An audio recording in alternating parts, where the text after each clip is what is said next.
Welcome back to the second session on Algorithmic Foundations of Machine Learning. Our first speaker today is Professor David P. Woodruff. He is a professor in the theory group of the Department of Computer Science at CMU, prior to which he has spent time at places like MIT and IBM Research. His research interests lie in algorithms, data streams, machine learning, numerical linear algebra, sketching, and sparse recovery. His talk today is going to be on hyperattention. Please welcome Professor Woodruff. Thanks for the introduction and thanks for coming. So I'm going to talk about recent efficiency improvements to transformers. I'll first give background on transformers and then discuss several recent works that improve their efficiency. So let's get started. So the last year, we've all seen the tremendous advances of AI, the ability to have conversations with us, generate audio, video, and so on. Last year was the year AI ate the internet. So it was, all these large language models were being trained on the entire internet. Now, what's behind these models? So one of the main things is an autoregressive model. So here you have a sequence of words, say, please write a story. And you feed them into an autoregressive language model, and it tries to predict the next token. So in this case, it might predict children. Then this is your new input with children appended, and you feed it into this model, and maybe it predicts the word played, then football, and so on. Okay, so one of the most powerful autoregressive models is the transformer. This was originally used mostly for NLP, but now it's used across all modalities, audio, video, text, and so on. It's really the state-of-the-art model for all of those modalities and combinations of them. So what is a transformer? So again, here we have a prompt, write a Python code to generate a web page. This prompt is first tokenized. In this case, the tokens are words, so they could be pairs of words and so on. So here's your input prompt with different tokens. Let's say you have n tokens, and you should think of n as being very large. Okay, so n could be a huge part of the internet, for example. Each of these tokens is then mapped to a vector, in r to the d, and this dimension d is typically very small. Okay, so d is often 128 in practice. You should think of d as being constant or much, much less than the number n of tokens. Okay, so these vectors are fed into the transformer. We'll talk about what goes on here, but the transformer, as its output, produces an output embedding, one for each of its outputs. These vectors, the entries are probabilities over some known dictionary, in this case of words, and a natural and common way of creating the next output is just to take the word in the dictionary that has the highest probability here. Okay, so maybe this prompt would produce import numpy def and so on. Okay, so what's actually going on inside the transformer? We have this token embedding, which might come from the input or might come from a previous layer in, let's say, in this case it comes from the input. This is fed into the various modules in the transformer. So there's a layer normalization module, which normalizes gradients, which is useful for things not blowing up, good generalization, and so on. A feed-forward neural network. There are interesting connections here, but the most time-consuming step here, and maybe the most interesting module here, one that is unique to the transformer, is the self-attention layer. Okay, and so that's what we're going to talk about. The other layers are typically very fast. And you might not just have one of these layers, you might have L of these layers. And the outputs of these layers are somehow combined, and that's how you produce your output embedding. Okay, so what's going on in the self-attention layer? So here we have the same prompt, write a Python code to do something, and we can think of having an n by n matrix, and you should think of this maybe as a correlation matrix. Okay, so the entries in this matrix are non-negative and between 0 and 1, and you should think of large entries as meaning, this word is correlated to this word. Okay, so typically the diagonal has large entries. In this case, we see that there's a large entry here between Python and code, because these words typically co-occur. Okay, so there's a matrix here, and this matrix is n by n, and so you can already start thinking that maybe there are going to be some algorithmic problems here. If n is very large, forming this matrix is quite difficult. Just writing it down is n squared time and memory at least. This matrix gets multiplied by a function of these inputs, which I'll describe in a moment, and that produces your outputs. Okay, so there's a lot of work on accelerating transformers. And as I said, this quadratic time is a real barrier. So if you were to train a transformer on the Bible, for example, it has 10 to the 6 tokens. Having n squared time is really prohibitive. So let's see where the time complexity is coming from. So here are the n tokens that are getting fed into the various modules. I'm suppressing a dependence on d, this dimension, which I said was very small. So layer normalization and feed-forward neural network, which I didn't describe, can be implemented in order n time. The self-attention layer is the one that's causing the n squared time. So what's going on there? Okay, so here's what's happening there.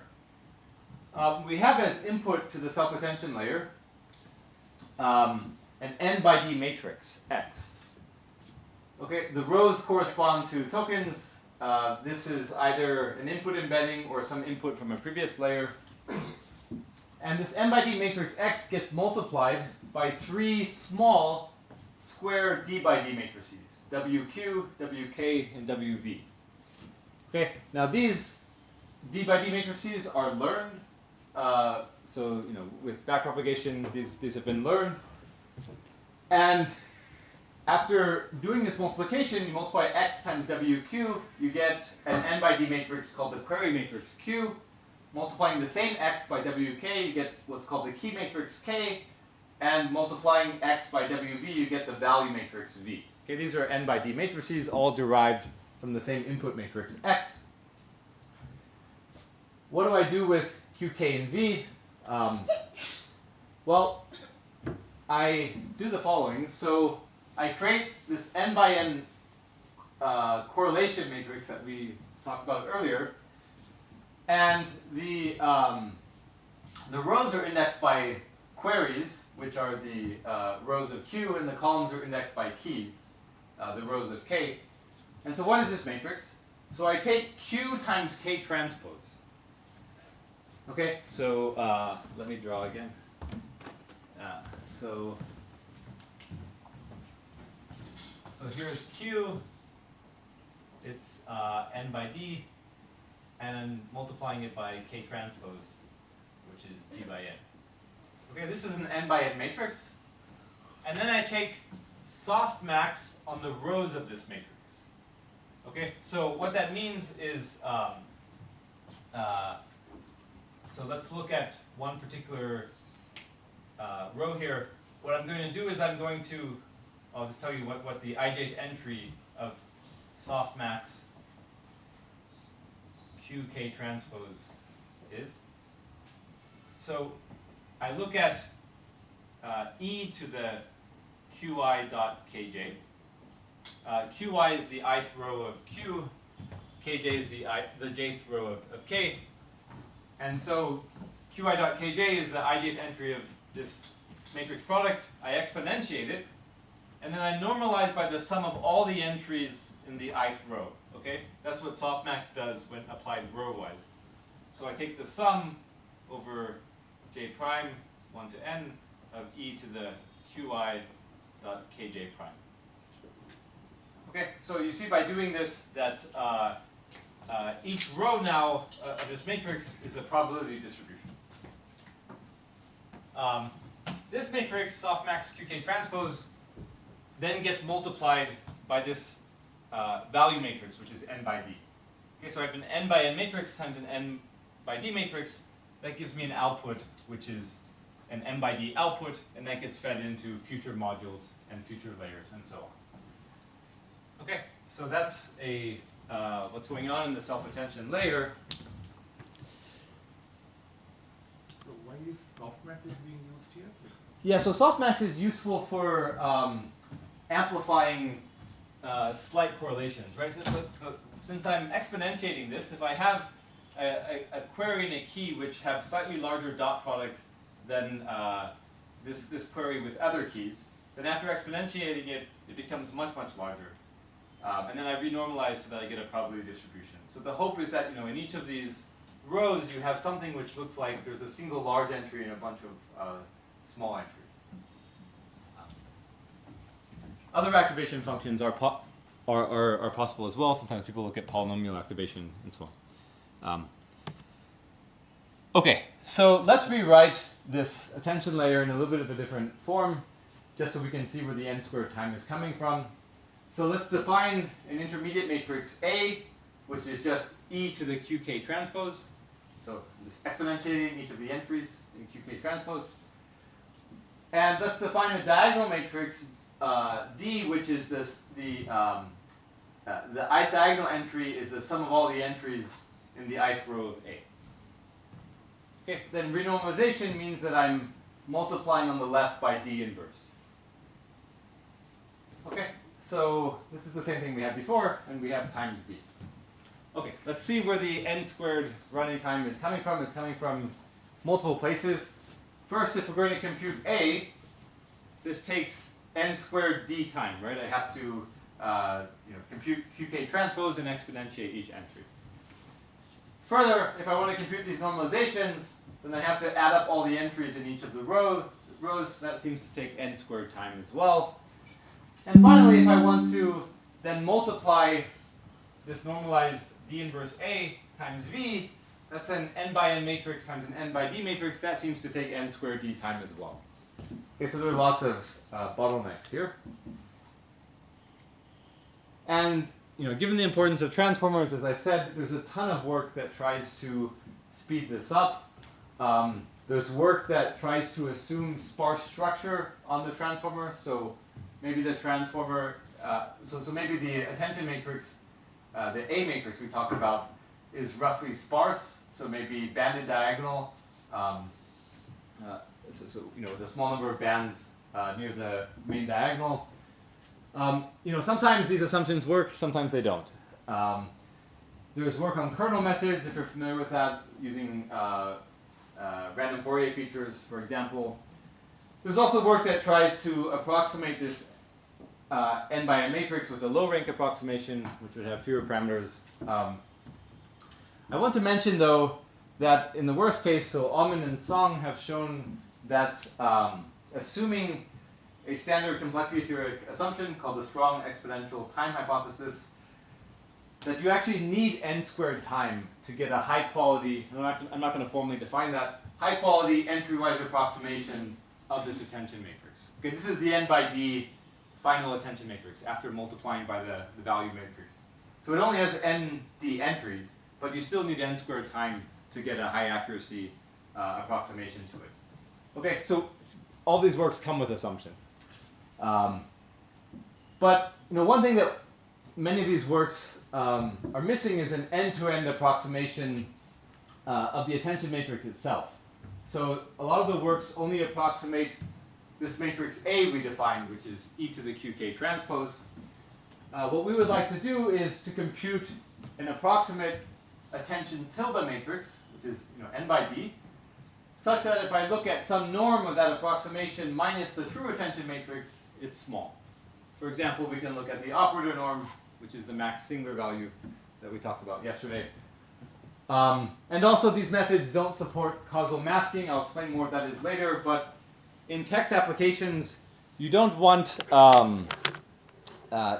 past tokens to attend to future tokens. So typically when you have this attention matrix, you zero out everything above the diagonal. And we'll describe ways of achieving that as well. Okay, so yeah, let me talk about the first work. This is joint with Insu Han, Raj Jairam, Amin Karbasi, and Vahab Merakni. So HyperAttention tries to accelerate this computation as follows. So yeah, these are the main steps we need to accelerate. We need to somehow figure out the row norm normalizations. So the sum of all the entries in each row of A. And if you write the ith entry, it's the sum of the entries in the ith row of A. It's the sum of e to the qi dot kj, sum over j. This might remind you of some things you've seen. If you've heard of kernel density estimation, this is actually a kernel density estimate query. I'll mention more about that in a moment. Another thing you have to do is just approximate a matrix product. Okay, so I need to approximate D inverse A times V. How do I do that quickly? Okay, so let me first talk about the second one, and you can ignore the actual math here. I'll just draw it on the board. Okay, so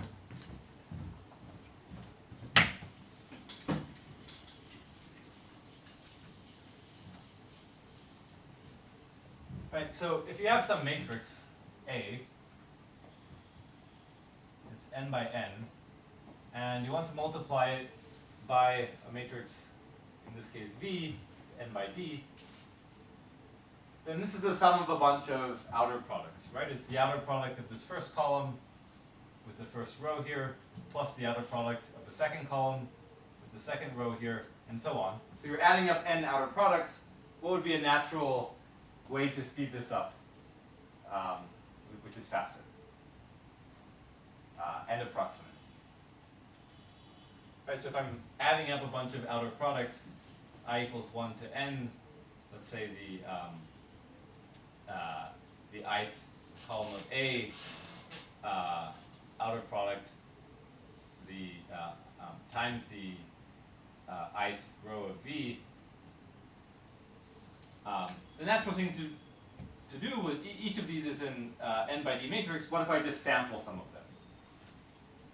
Okay, so that's there's this whole literature on approximate matrix product in randomized linear algebra.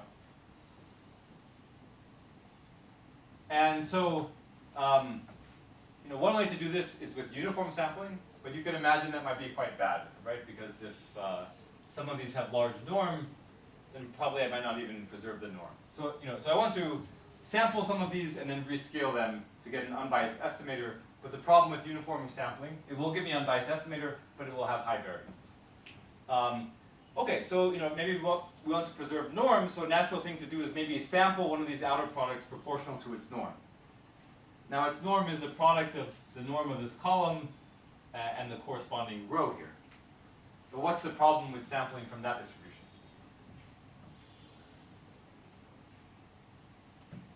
Yeah, sure.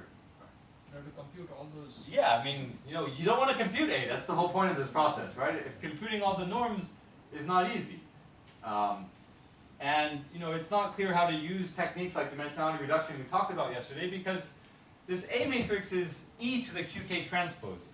So this e, exponentiating things makes it hard to approximate norms. But the nice thing about the literature on approximate matrix products is it says, hey, what if I just sample from the squared row norms of this matrix? That's at least better than uniform sampling. And you can already get pretty good guarantees by doing that. And we have this matrix V in our hand, right? It's n by d, so it's, we didn't spend n squared time to compute this, we just spent maybe n d squared time to compute V from our input matrix. So we can sample according to the squared row norms of V, and yeah, so the sampling here is great, so it means that I'm going to choose a small number of rows here and corresponding columns here, and then I sample with some probability and I rescale so that I have an unbiased estimator. Okay, and so I only need to compute the columns of A that I actually sample.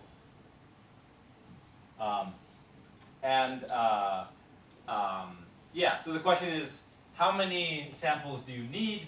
You can show that the number of samples you need to get a good operator norm guarantee, so meaning that your approximation minus the true matrix is small. So I'll tell you what the guarantee is later, but you can show that it's proportional to what's called the stable rank of the softmax matrix.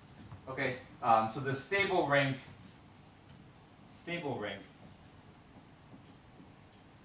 of a matrix M is its squared Frobenius norm over its squared operator norm. Okay, this is the sum of squares of all of its singular values, or sum of squares of all the entries, and this is the squared maximum singular value. So this thing is always at most the rank of the matrix, right? If all the singular values were the same, this would be the rank. But this could be much less than the rank. Okay, imagine you have one large singular value. Then maybe this is a constant. Okay, so anyway, that's how we deal with the second approximation step. But what about this first step? So we'd like to get some approximation to the row sums, and previous work did observe that this is a so-called kernel density estimation query, and using results for kernel density estimation was able to approximate all of these diagonal entries in roughly in the best known bounds for kernel density estimation, which are super linear. So something like n to the 1. I forget exactly the constant, 1.1 something. There's some issues with that, like we want linear time in n, and also those algorithms are not known to be practical, as far as I know. So how are we going to approximate these sums? Well, we're going to try to decompose this matrix A, the e to the qk transpose matrix, into heavy entries, which I've drawn with a shaded border here, plus light entries. Okay, so heavy entries means large entries, and light entries means small entries. So if I want to approximate a row sum, I'm going to try to figure out the heavy entries exactly, sum them up, and I'm going to try to get an estimate of the sum of all the light entries. Okay, now how can I get an estimate of all the light entries? Well, what if I just uniformly sample a small number of columns of A, and then compute all the entries in each column? Then for each row, I have a uniform sample of entries, and since these entries are light, the uniform sample is good at approximating their sum. Okay, you don't have some of these entries that are very large, and so you don't get a very high variance. Okay, so the idea is, this can be done very quickly to uniformly sample a small subset of columns, estimate the light part, and somehow figure out where all the heavy entries are and figure out their values. Okay, so I'm going to talk about this. Yeah, so that's how we get our estimated contribution to, for each row. Here is our theorem, informally. Yeah? If you only sample the columns, what if you miss the heavy entries along the rows? Yeah, so the thing is, exactly. So we're going to have some procedure that finds the heavy elements. I'm going to describe how to do that. That's not uniform sampling. And a separate procedure, but we can't just estimate a row sum from the heavy entries. We need to also account for the light entries. We'll have a separate procedure that estimates the contribution of the light entries via uniform sampling. So it's fine if this misses all the heavy entries, because the heavy entries should have been found by a separate procedure that I'll talk about later. So do we remove remove them by doing this subsample, the heavy entries? If you, it doesn't actually matter. So like, there's supposed to be many fewer heavy entries than light entries. If some of these happen to be heavy, you could remove them, or you could account for them in other ways. Yeah. Okay, so here's the theorem. As I said, it has to come with assumptions given the hardness. It says if the maximum squared column norm in the softmax matrix, this is Euclidean norm, is at most 1 over n to the 1 minus little o of 1. Okay, so first of all, what's the context here? So I think it's helpful to think of a matrix with bounded entries. Okay, so suppose my softmax matrix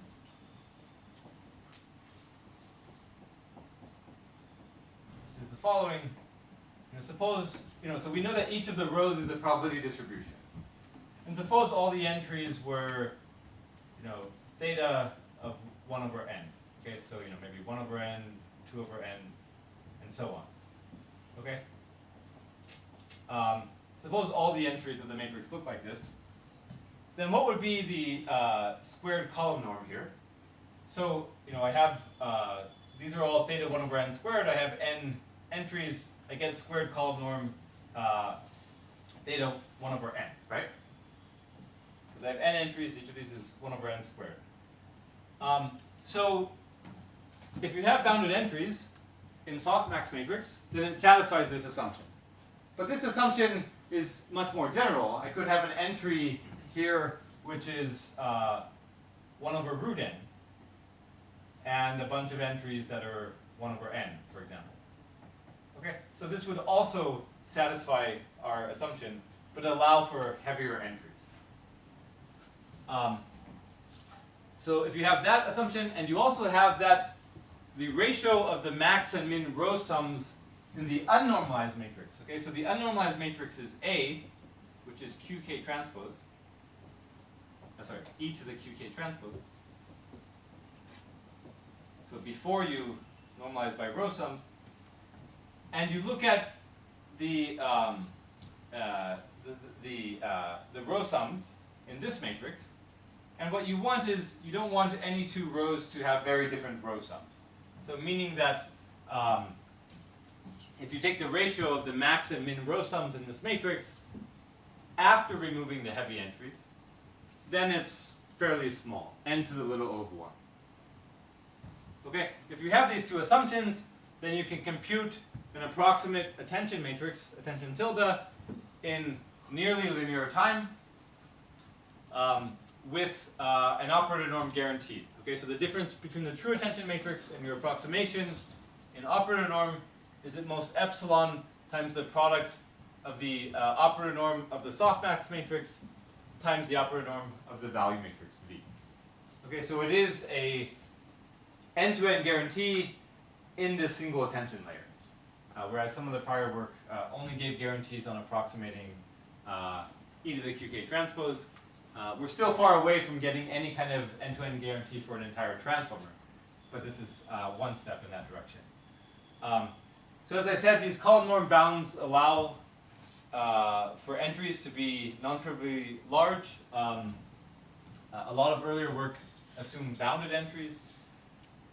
And because the columns could have large entries here, as large as 1 over root n, estimating the contribution of the light elements is a little bit non-trivial here. If it was purely bounded, then estimate everything is light, and just taking a uniform sample would estimate all the row norm sums. And you wouldn't need these kinds of assumptions that we have. But the fact that we allow larger entries does complicate the analysis a bit. We tested this assumption on the first attention layer of a vision transformer on ImageNet dataset, and these assumptions both held. I mean, it's hard to test asymptotic statements, but the ratios was small and you didn't have very large entries in the columns. For some other models, ChatGLM2, 6 billion parameters and 32K context length. On a Long Beach data set, you did have some columns that had large norm in the softmax matrix, but these were the lexicographically first few columns, and you could just set them aside and separately deal with them. Yeah. So what is the n that results from those parameters? Oh, this n is 32,000, the context length. Oh, Yeah. okay. Yeah. It's a fairly, this is a small model, but something you can test with. Yeah. So does it also give a design choice for the attention layer that if you want to make the matrix with this property, then you get speed up. So is there a design choice that one can make? So it's complicated because everything is being learned, right? So like you want to somehow have the architecture enforce these conditions. Yeah.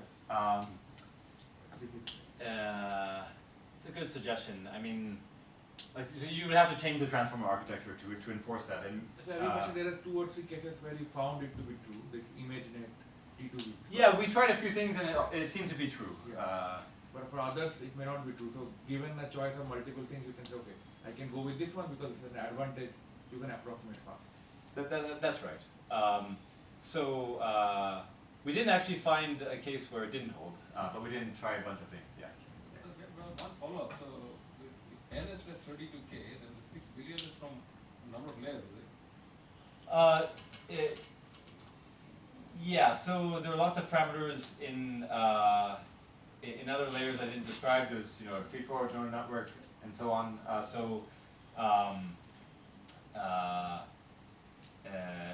I don't know like sort of the proportion of where all these come from Just actually. trying to get a feel for the Yeah. number of layers is actually significantly more than the n in your in each layer.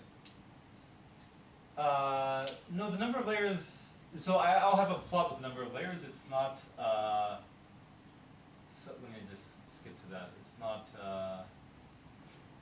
Here, I'll skip ahead. So here's a context length of 32K, and this was for ChatGLM2, 6 billion parameters, and the number of layers here was 28 actually. So Yeah. I'm then confused where the 6 billion is coming from. Where all the parameters are coming from. Visualizing things right, I think. I think it N will is so be, small. I think on the attention head are only that many parameters, right? But there are other things apart from Yeah, I attention. mean, there are lots of. Yeah, go ahead. Meat and everything. Okay. So Total number. it's total number of parameters. Yeah, Yeah. no, So I understand. It's yeah. just that I'm wondering what dominates this. That n is surprisingly small to me, given that the total is 6 billion. No, n is data is not, right? What is what? N is data. Yeah, Total length. and is a token N length. is So that's like one total length that is. So parameters are governed by something else. Okay. It is data. Okay, fair enough. So I have a question. Yeah. So I just wanted to ask, like, I believe, like, okay, so what I understand from your talk is like, if there are like few large entries in this matrix multiplication, then there is like efficient approximation possible, something like this. So what? Do you mean like? Well, I'm going to talk about. Let me talk about why these assumptions are needed on the next slide. I'll give you an example that maybe addresses that. If it doesn't, then ask me again. Yeah. Yeah, you see. Yeah. So this, you have to compute this for every input x, right? Because this is not just a property of the transformer model itself. It's with input x. So Q and K already has x inside. That's right. You're asking like to verify if the assumptions hold. Right. Yeah. So we verified them on a model and on a data set. Yeah. So you average it over all the input. It's for every different. No, so we ran it on the for you know each the image.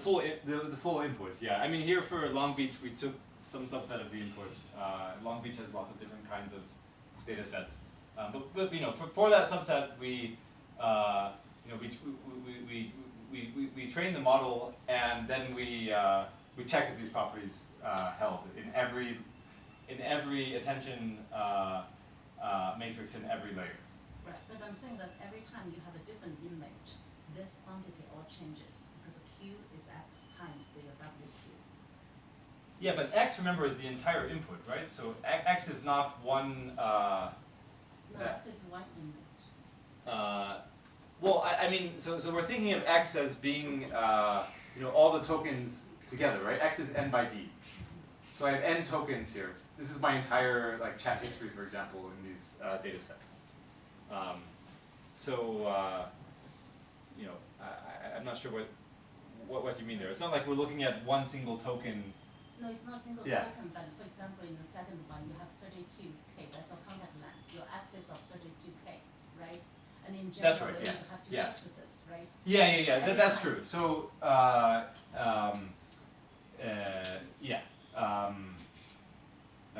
so I'm not sure what exactly was tested. I mean, is the question if it was tested for every 32K length part of the data, or if it was tested on average? So yeah, I need to check that. But definitely it wasn't just checked on one of them. Yeah. Okay. Any other questions? So maybe is the implicit assumption that if you instead of operator norm, I take nuclear norm, that is that so operator norm is the largest is so big that the other norms like other eigenvalues or similar values, right, are far small. Is that the assumption, like an implicit assumption, and why these things will work well? So you're asking why we look at operator norm here. You should note that these things are n by d, and d is very small. So in fact, all these norms are the same up to a d factor, because you only have d singular values, right? So. My part is that so there's no inherent assumption that the operator norm is far bigger than the others. There's no assumption here. It could be they could be all roughly the same.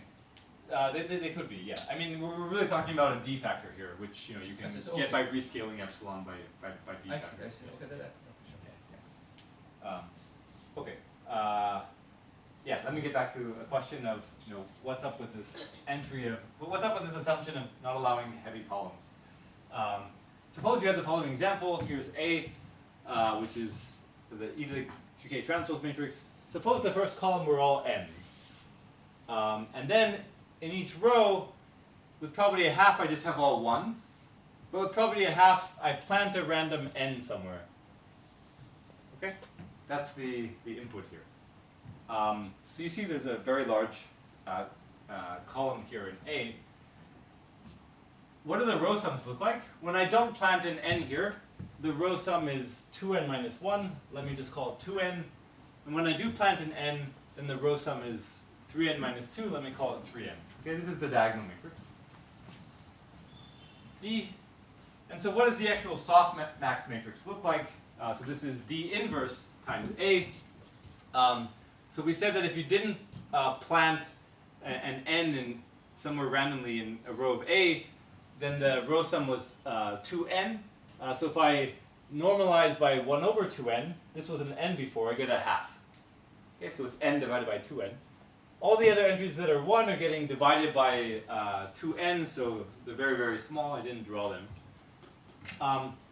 But if I'm in a row that had another value of n, then the row sum would have been 3n, so I normalize by 1 over 3n. And so on the n values, these two n values, I get 1/3. Okay, everything else is close to 0. And suppose that my value matrix V, suppose the dimension D is just 1. The value matrix V is just the first standard unit vector. Okay, so what is the attention matrix? It's the softmax matrix times V is just the first column of the softmax matrix. Okay? And let's look at the guarantees that we're achieving. So to do that, we need to look at the operator norm squared of the softmax matrix. This is about n. I can choose the first column, for example, and this has squared norm n. And the entire squared Frobenius norm of the matrix is theta n. So the operator norm is theta n. Okay? V is just the standard unit vector, so its operator norm is 1. And what is our guarantee? Our guarantee says we're going to output this approximate attention matrix, which in this case is just a vector, which is close to this vector. And how close is it? Well, the squared difference in operator norm, but since it's just a vector, the square difference in Euclidean norm is at most epsilon, which I'll call 1/10, times the squared softmax operator norm times 1, squared v. Okay, so it's at most n over 10, which means that actually your approximate attention matrix, it actually has to, figure out for a constant fraction of these entries, it'll be closer to 1/3 than 1/2. Right? So it means that your attention vector actually figures out a constant fraction of these values. From it, you can figure out a random value with good probability. Right? It means that, most of these you have to be right. But what that means is that for a typical row, you can tell if you planted, you can tell if you planted an n or not somewhere randomly there.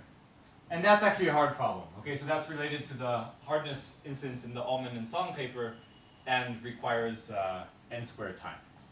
Okay, under strong exponential time hypothesis. So, so that's why we actually, we do need some column norm assumption. It would rule out this particular example. I hope that. Yeah. So Yeah. I just wanted to ask, like, what is the favorable condition to make this approximation hold? Like, so what should be the structure of Q and K, so that I can get very fast attention? Like, I can basically get a fast algorithm to approximate the softmax QK transpose V with this attention tilde. I see. So you want to ask, like, what properties of Q and K do you need so that these assumptions hold? Basically, this allows you to have a faster and faster algorithm. So it should be low rank or what. So I just want to, like, I wanted to ask this because, like, if I can just introduce this kind of regularization in the training itself, so that this approximation is like itself possible. Yeah, I mean, so you can look at properties of Q and K when this would hold. You don't want a large first column, which means that all the queries are very aligned with the first key and not aligned with all the other keys, for example. But I don't know how to exactly enforce this. This depends on your data, X, this X matrix, and it depends on the embeddings that you learn for it. So I don't know if there's a cleaner way. I mean, so there are other conditions that might imply these assumptions, So, but I don't know if there's a clean so set I'm of. just coming from this whole compression, like neural network compression literature, where if there are like heavy tail structure in the learned weight matrices, then basically you can compress very easily, right? Because like you can compress in norm compression is easy. So I just wanted to. So you want to make some assumptions on the input that yeah, so that like maybe basically it's, this yeah. I mean, but it's difficult with transformers, right? You have many layers. You don't really know, even if the original data is heavy-tailed, you don't actually know what's happening, at the output of the ith layer. I mean, I don't think we have good understandings of this. But maybe if you made some assumption that like what's being input in the ith layer is heavy-tailed, and the learn matrices, these three D by D matrices, have some property. I mean, if you make enough assumptions, I think you can impose some conditions that would imply these assumptions, but I don't think it's very straightforward as far as I know. Okay. Yeah. So let me just say, I'm almost out of time. A little bit about how we find heavy entries in practice of A.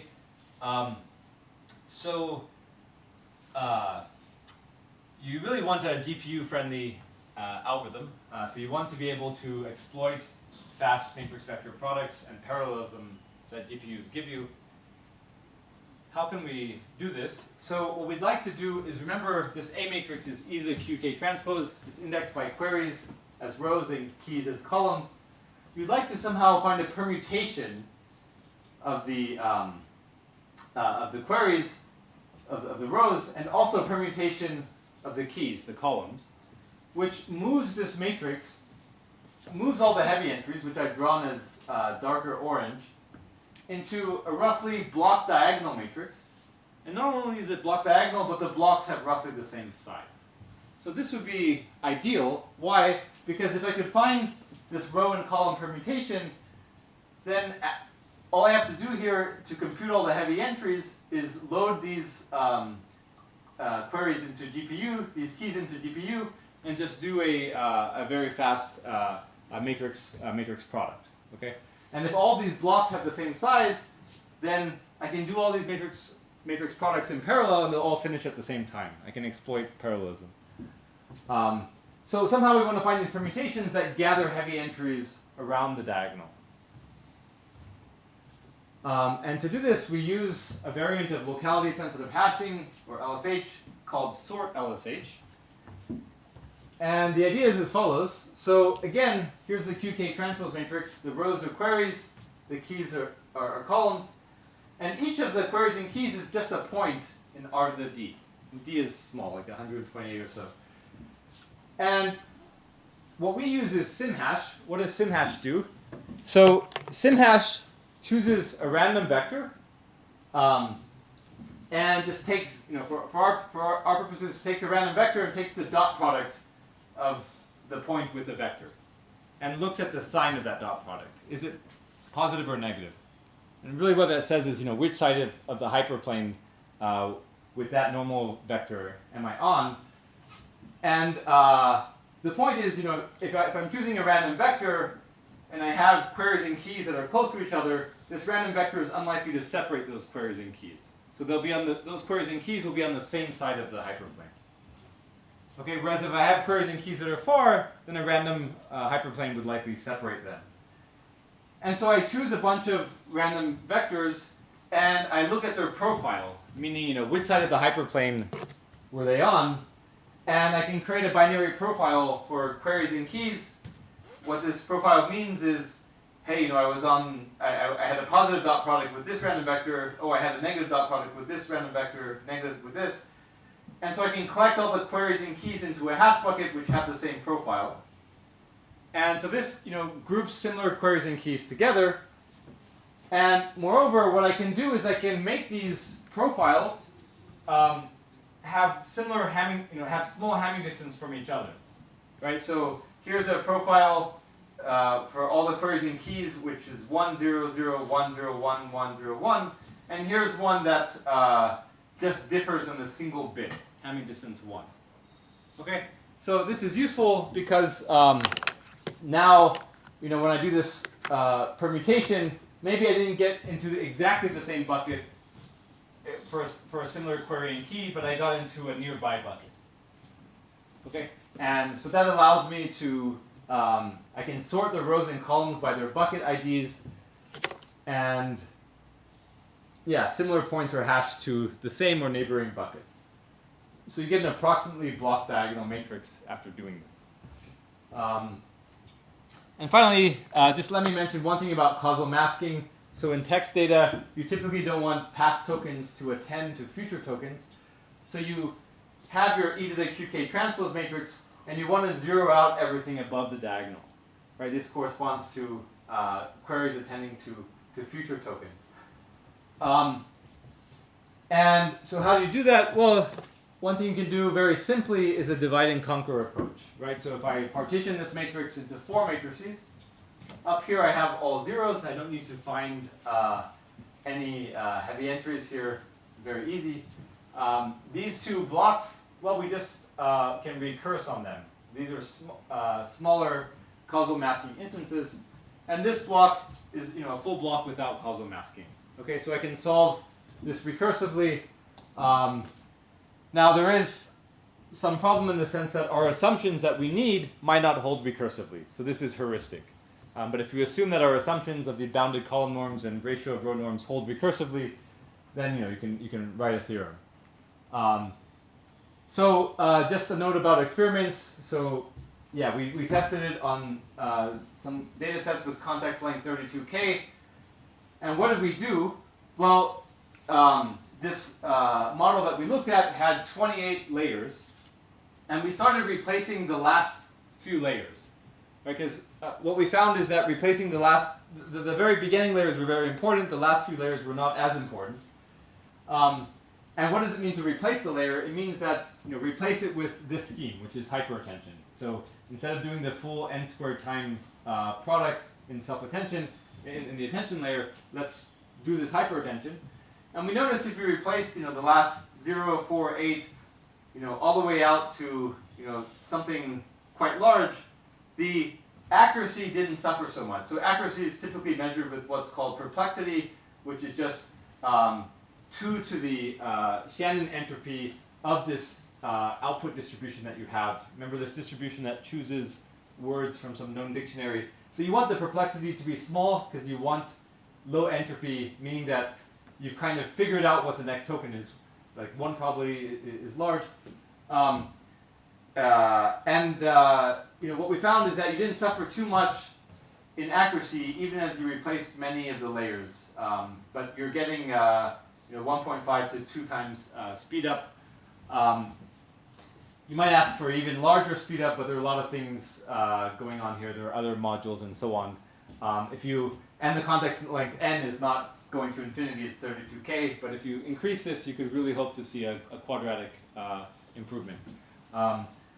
So, yeah, that's all I have time to talk about, which is hyperattention.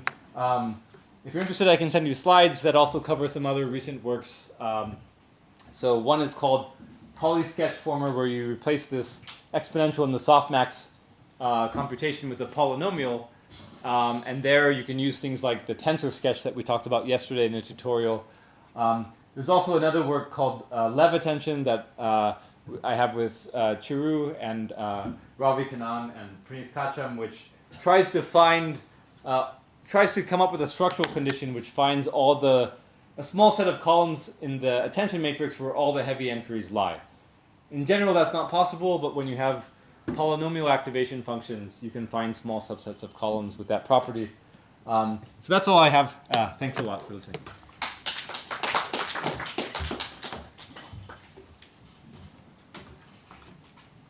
Any questions? Yeah, we have time for maybe one question. So there's one question I was asking. Can I? Yes, sir. Yeah.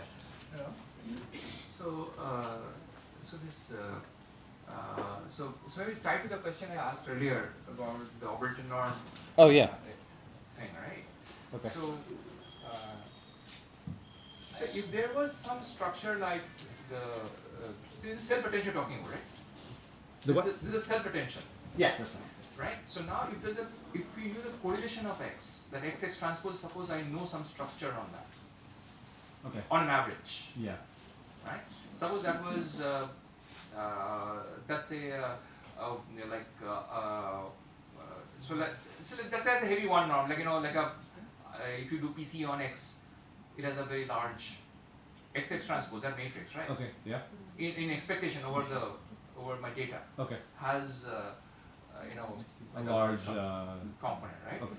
Yeah. I'm just algebraic simplification. Would this automatically hold all of this? I don't think so. I mean, at least it's not obvious to me because of you have x being multiplied by these small d by d matrices. First of all, those d by d matrices might directly annihilate. I mean, they wouldn't do this, but they could remove the component in x, which is causing the large the large norm you're saying.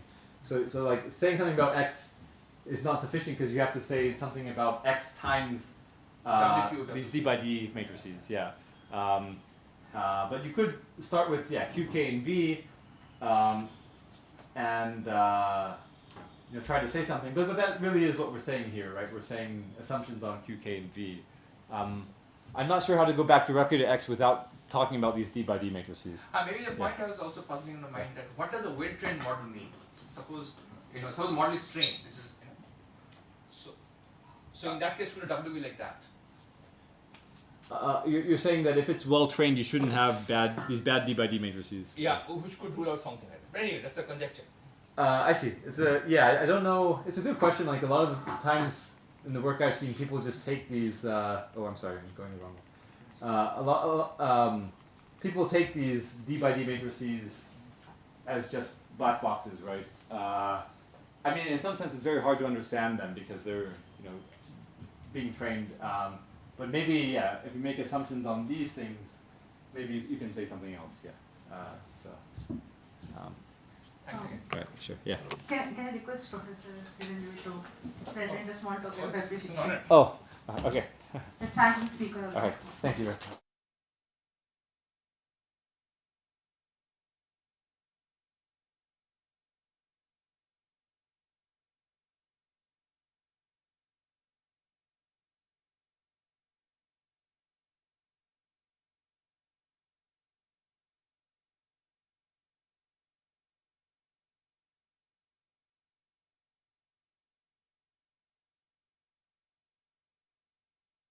Department of Computer Science.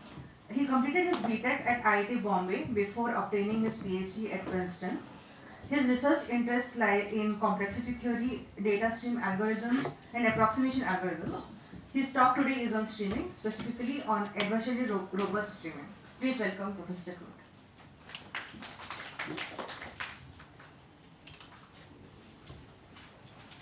All right, well, good morning. Thanks for coming and thanks for having me here. Okay, so this is going to be quite a change of pace from the previous talk. However, I will begin with some matrices, so we'll ease into it. I'm going to be asking somewhat philosophical questions and making somewhat philosophical points, all out of studying a toy problem, right? So let's get into it. I assume that everybody here is somewhat familiar with the basics of streaming algorithms and dimension reduction. So we'll begin with something that is old hat from at least the late 90s, maybe early 2000s. So suppose you have some high dimensional vector x and you're given as input a stream of turnstile updates to this vector. So each update either, each update adds some quantity delta, let's say, to the ith coordinate xi. What you want to do is maintain an estimate of the, say, length L2 norm of this vector up to some 1 plus or minus epsilon approximation, while using space that is a lot less than n. Okay? So you don't want to actually store this vector ever. So we know what to do. Here's one thing we could do. We could sketch this vector with a random matrix whose entries are, say, independent plus or minus 1s. And it's not hard to show that the 2 norm of the sketched vector Sx is gives you a good estimate of the 2 norm of x itself. Basically, these are the same quantity up to some scaling with high probability. Right? Okay, so that's for estimating the length of the vector in the 2 norm. You could generalize this to other norms. So, so we're taking the data vector x and then sketching it to produce a sketch vector Sx, which is much shorter here. Right? Suppose you wanted to estimate instead the 1 norm instead of the 2 norm. We can still do something similar, but there's a different kind of sketch matrix that you'd use. You now take IID random variables from what is called a Cauchy distribution, and then apply an appropriate function on the sketch vector Sx, and that gives you an estimate of the L1 norm of x. Alright, so the message from all this, these are all old works as you can see. The message from all this is that a high dimensional vector x can be scaled down to some much lower dimensional vector s times x, and s times x has the information you need to answer what you want to know about x itself. So what is the space complexity of these algorithms? So notice that once you have this, you have a streaming algorithm automatically. Anytime x updates, instead of storing anything about x, you have stored the sketch s times x. Just propagate that update to s times x, which in this case means take the appropriate column. So if xi is being updated, take the ith column of s and then add it to your to sx. Right? So that updates sx correctly. General Yeah. now, maybe like some p-stable distribution. Yes. So randomness thing. So for any p between 0 and 2, you can do something similar using p-stable distributions. Yes. What is delta exactly? Like plus minus? Think of it as plus minus 1 if you want. It could be some integers in some bounded range or something like that. Yeah. Okay. So the complexity of the streaming algorithm, the space complexity of the streaming algorithm, will end up being something like, well, it will end up being d because you're maintaining a d-dimensional sketch, and a value of d which is about logarithmic in n suffices for good quality approximation. Right, so basically we've sketched n dimensions down to log n dimensions. Okay, now lost in all this is the following very important thing. What about storing this s itself? This s is a huge object. It's true that Sx is a small object, but S is a huge object, and you need this in order to compute updates to s times x, right? So what do we do about that? Okay. So this brings me to the first. I will be introducing several models of computation, models of streaming computation throughout this talk. This is the first of these models. So let's introduce a model which we call the random oracle model, where I say that all random bits I ever use during my algorithm are just free. They're just sitting there in a pool somewhere, and they don't count towards my space usage. So my space usage is only the portion of memory where I operate. Yeah, so the read-write part of memory. So you can think of S as being read-only memory. It's sitting out there and you don't actually touch it. Yeah. I mean, this is for the high probability setting? High probability setting, yes, everything is, yeah. Okay, so the random oracle model is of course a strong model, right? It's a big assumption you're making that any random bits are just free. So I gave you sort of one justification for this strong model, which is think of that as read-only memory, whereas random access memory, RAM, is what you actually charge for. Okay, let me give you a better justification. Whether it's better or not maybe is a matter of taste, but I think this is a better justification. There's a big literature on data stream algorithms, upper bounds and lower bounds. And when you prove a data stream lower bound, it typically does apply to this random oracle model, right? You don't, in proving lower bounds, you don't care about how much randomness is being used. So in a sense, our model is theoretically interesting because it gives you upper bounds in a setting that is comparable to the lower bound setting. So it's an apples to apples comparison. Finally, and this may be the best justification, that thinking in the random oracle model makes it easier to design an algorithm. And having designed an algorithm in that model, you can then, as a next step, say, okay, how can we do away with this requirement of a huge amount of randomness? And in fact, there's a lot of data stream algorithms that have been designed this way. So you first design them in this random oracle setting and then talk about how to remove this assumption. So let's see concrete examples of this, removing the random oracle assumption. So specifically for the problem of L2 norm estimation, the original paper of Alon Matthias Segeri already showed that the columns of that matrix I was showing you, they don't need to be fully independent, they just need to be four-wise independent. And therefore I can generate these columns by evaluating some four-way independent hash function. Okay? So a short seed will describe a hash function, and now what I really need in terms of randomness is just the random bits to seed this hash function.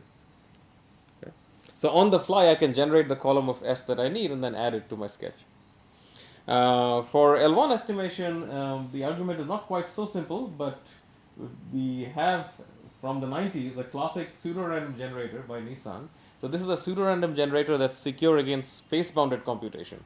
And using this PRG, we are able to, again, reduce the randomness usage of that L1 estimation algorithm. Okay, so at least for those two specific problems of norm estimation, I've argued that the random oracle space complexity is whatever it is, it's like order log n. This can be realized in this more benign model of randomness, which I'll call the random seed model. So in the random seed model, your algorithm starts out with a random seed. The number of bits in this random seed actually counts towards your space usage. Okay, so you're not saying randomness is free, and then everything else is as usual. Okay. So for these two problems, the random seed, whatever complexity was achievable in the random oracle setting has also been achieved in the random seed setting. But you could conceivably, you could imagine that there may be a different problem where the random oracle setting really helps you, and such a transformation is not possible, i.e. in the random seed model you have to use a lot of space, whereas in the random oracle model you will get by with a lot less space. Okay, this situation is possible, right? At least hypothetically possible. Okay, so can we find an example of a problem where we really do need the power of this deep pool of randomness? The answer to this question is actually no, because there's a general technique that says you can convert any algorithm that uses a huge amount of randomness to an algorithm that uses only a small amount of randomness. This technique is called Newman's theorem. You may have encountered it in a different context, perhaps in communication complexity, but it is a more general theorem than just communication complexity. It's saying that the number of random bits need not ever be too large. Okay, and if you kind of work through the numerics, it's saying that for n length inputs, about log n bits of random seed is always going to suffice, no matter what the algorithm is. There's some general conversion technique. Okay, so is this the end? Then there's no difference between random oracle and random seed. Yeah, if this were the end, then the talk would be over very soon. So this is not the end. Okay, so it's not the end. Why is it not the end? So one, if you look at the proof of Newman's theorem, it is really existential. So you may have an algorithm with very concrete steps written out, something with code written out, which says, here is my random oracle algorithm. What is the corresponding random seed algorithm? It exists because of Newman's theorem, but you cannot write the code for it. It's something that whose existence comes out of some counting argument. So maybe you can then say, suppose I require the algorithm to be explicit. Now is there a separation between random oracle and random seed? Maybe there is, but good luck proving that kind of thing. Complexity theory has not had any success with proving results of that type, right? Where the explicitness of an algorithm is inherent to the result. Okay. But today I'm going to actually tell you about results of that form, where there is such a separation. And it's not going to go through this explicit business. Instead, I'm going to slightly change the model to what we saw yesterday, adversarially robust streaming. So this is a setting where I'm demanding more from a streaming algorithm. That it not only be correct, but it also be correct under somewhat strong conditions. I'll remind you what this is soon. But in the world of adversarially robust streaming, I will show you with a concrete problem that here is a concrete problem whose random oracle space complexity is very small, but random seed space complexity is much larger. Right? So it's coming. Okay, so what is adversarially robust streaming? This is a reminder. We already saw this yesterday in David's talk. So let's say you've deployed a streaming algorithm. You're running it on real world data. So the world produces data. You run your algorithm on it. You produce some results. These results then affect the world again.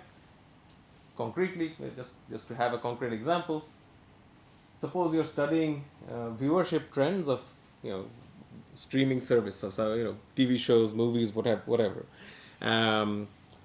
These viewership trends would be used to make recommendations for what to watch next, and people might take these recommendations, and that as a result can change the trends, right? So if something is being recommended, then people will view it. That changes the viewership data, and then this gives you a feedback loop. All right. So anytime you have a situation where results from a streaming computation affect the data that goes into that same streaming computation in the future, we have a situation which could be adversarial, right?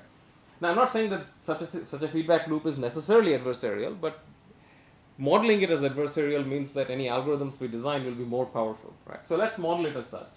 So we will say that we have a streaming algorithm which is computing a sketch of the evolving data, and there's an adversary who looks at the results produced at each stage and then says, okay, here's how we continue the stream. So the adversary starts by saying, okay, take this stream, do your thing, produce some output.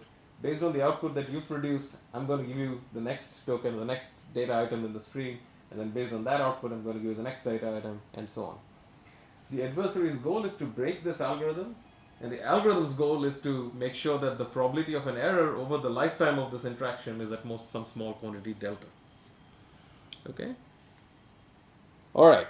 So in this setting of this adversarial interaction, we can go back and look at the earlier argument that I was making, saying that random oracle can always be converted to random seed. You can try to apply Newman's theorem, but it will no longer work. The main reason it will no longer work is that the counting argument that's inherent in Newman's theorem, it just fails. There's just too many things to do a union bound over. All right, if you don't understand what that means and it feels mysterious, then, well, you'll have to study Newman's theorem carefully, or you can talk to me offline. I'm happy to explain. All right, so there is a hope that we can find a separation between the two models of randomness, and here is a concrete problem that will give us the separation. So this concrete problem is something very simple, and I'm not going to say that this is a practical problem that you really want to solve. Maybe it is, you can tell yourself some kind of story like that, but for me it's just a toy problem introduced for the purpose of showing a separation. But it's also a natural problem, so it's nice to study. So this problem is what I call missing item finding, or MIF. There's two parameters, n and l. N is the universe size, l is the stream length. So you're given l items from this universe of size n, and think of l as being somewhat smaller than n. Could be much smaller than n, but it's definitely at most n over 2, let's say. Right, so we have these inputs, and at each stage you want to produce a corresponding output which is not in the input seen so far, right? It has to be missing from all the items seen so far. So that's missing item finding. Okay. This whole setting is supposed to be, with the inputs generated by an adversary. So being adversarially robust means that if an adversary is feeding you these input items and looking at all your outputs in the process, then the probability that there's ever an error is at most, say, polynomially small in n. Okay. So the rest of the talk is all going to be about the complexity of this problem under various notions of randomness. So I've given you two notions of randomness so far, which is random oracle and random seed, and I will introduce a few more soon. But before worrying about all that, and before worrying about even adversarial robustness, see, probably this is the first time you've seen the missing item finding problem, right? Because it's not something that there's a lot of literature about. So let's think about its basic complexity without adversarial robustness. What is the randomized complexity of this problem? Any guesses? And what is the most obvious kind of upper bound that you can think of? And the most obvious upper bound for a streaming algorithm will be store everything and compute offline. So that would be like L. There are L items. So it's about L, right? Okay. So do you think that the randomized complexity of this problem is about L or much less than L? Or what do you think? Much less, David says. Of course, yeah, it should be much less. Any intuition here should be that, yeah, this is a really simple problem once you have some randomness. Okay, so you can get it down to something like log n, right? How do we do this? It's actually log delta inverse. What is a potential algorithm for this problem? Just pick a few guys at random in your universe before you see the stream. Just pick a few guys at random in your universe. As the stream comes in, every time the stream produces one of the things that you have picked, you cross it off. You're saying that this is not valid anymore. Right? Anytime you're asked for a missing item, you simply produce something from your set which hasn't been crossed off yet. Make sense? So if you pick a random bunch of things saying these are my potential answers and I will only answer from this list, crossing things off as they become invalid, then you will be correct with high probability, and then it's a simple combinatorial calculation to say, how big should L be? How big should this, not L, how big should this set of random things be so that I'm going to be correct with high probability? And then you do the calculation and you get log n. Okay, so that uses randomness, of course, because you picked a random set of things in the beginning, right, as your potential answers. What about deterministic?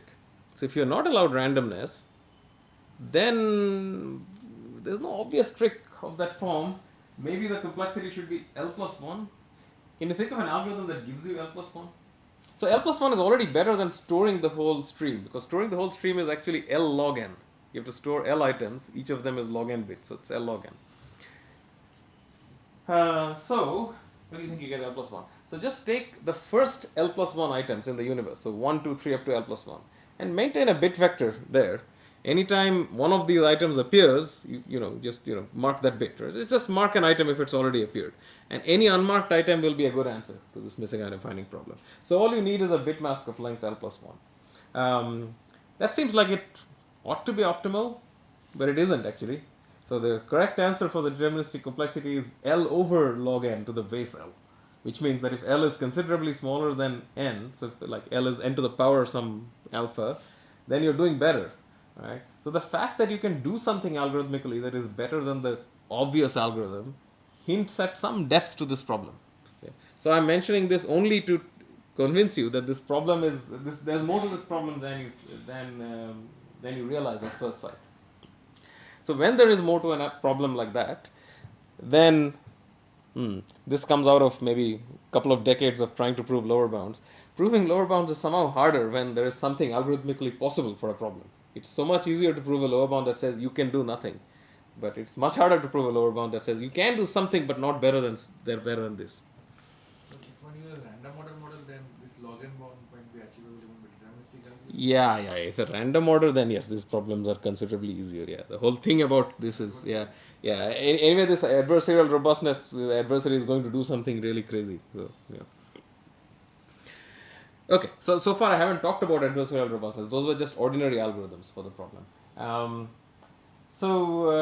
I've told you what the adversarial robust model is. I'm not really going to use much of the history of work on adversarial robustness. There's quite a bit of history already, as you can see. The area kind of took off in the mid-20s. I mean, the middle of the year 2020, in the middle of COVID. Okay, that's when it started. And there's been a lot of work since then. There's also an important early work by David and Moritz Hart, which kind of started this thing, where they're looking at linear sketches and whether they were adversarially robust, and they showed that they weren't. So this is just a stare at it and appreciate the development kind of slide. Okay? And this is also not complete. This is not the complete history. I've only accepted parts of the history that kind of closely related to what we eventually end up doing with MIF. Okay, but I will shout out to my student Manuel Stockel over here. He identified this problem, missing item finding, and did a pretty thorough study of this problem and proved a whole bunch of results about it, which this work builds on. Okay, so this work also is joint with Manuel, and it builds on the results of this earlier work of his. This is from Sora 23. Okay, so let's get into the meat of the talk itself. Now I want to define 5 different models of computation based on how randomness is used. Okay, so 2 of these we've already seen, and one of them is deterministic, which is we don't use randomness at all, right? So that's a model. Fine.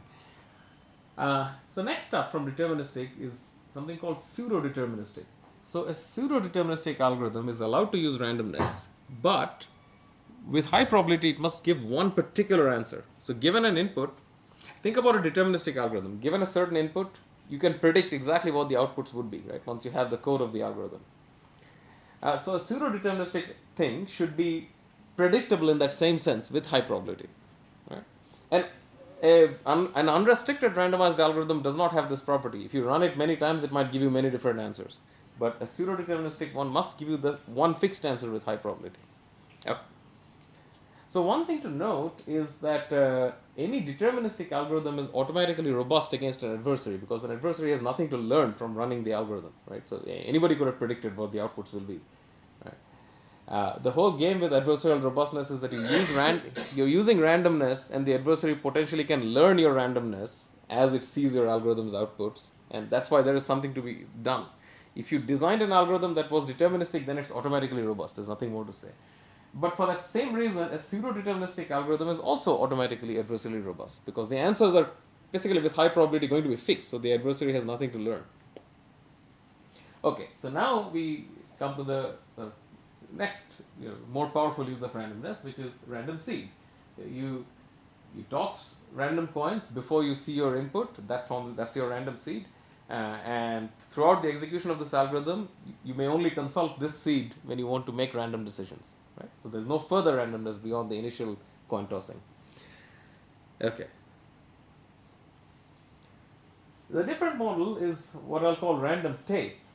So in the random tape model, you can keep tossing your random coins as you read the stream. So the reason this is called tape is if you think about the stream as being an input tape, then in parallel to your input tape, you have another tape with random bits on it. So you get to see both tapes together. The extra power this gives you is that you can use fresh random bits all the time as your stream goes on. However, you must store any random bits that you want to refer back to later on. So if you toss some coins and you make some decision, those random bits are gone. But if you want to consult what they were sometime in the future, then you will have had to store those bits. Okay, so this is not the same as random oracle, which is that you never have to store any random bits. They're just there for free, and you can random access the random bits anytime you want. Okay, good. So 5 different models of randomness, and they are kind of presented in increasing order of power, right? From starting with no randomness at all to like freely use as many random bits as you want. Okay, so in each model, the MIF problem will have a corresponding space complexity. So I'll use det NL to denote the space complexity of MIF NL in the deterministic model, and so on, right? Because I have these 5 different complexity measures. Okay, so soon I'm going to tell you results for what kinds of complexities we are able to prove. Let's get a visual sense of these different forms of randomness and maybe try and relate known algorithms in these models. So a classic streaming algorithm that is deterministic and does something good is the Misra-Gries algorithm for frequency estimation. So that's deterministic. So random seed algorithm looks something like this. So red stuff is random on this slide, right? So you have your random seed, it counts towards your space usage, but otherwise there's no further randomness. So for example, count sketch operates in this model. Yeah. You might remember count sketch from some talks yesterday. You choose a couple of hash functions at the beginning, and then the rest of the algorithm is just applying those hash functions. Random tape model, along with the input tape, you have in parallel a random tape. Okay, so this is not, the random tape itself doesn't count towards your algorithm storage. However, if you want to, if you want to store and refer back to previous random bits, you have to do that. Okay. So anything that's kind of sampling based, like reservoir sampling algorithms or Morris counter, this is kind of an old streaming algorithm, they fall in this random tape category. So they keep using fresh randomness and storing what's needed. And then finally, random oracle is this thing where randomness is outside of the algorithm itself, and you can simply consult this arbitrarily large pool of randomness whenever you want.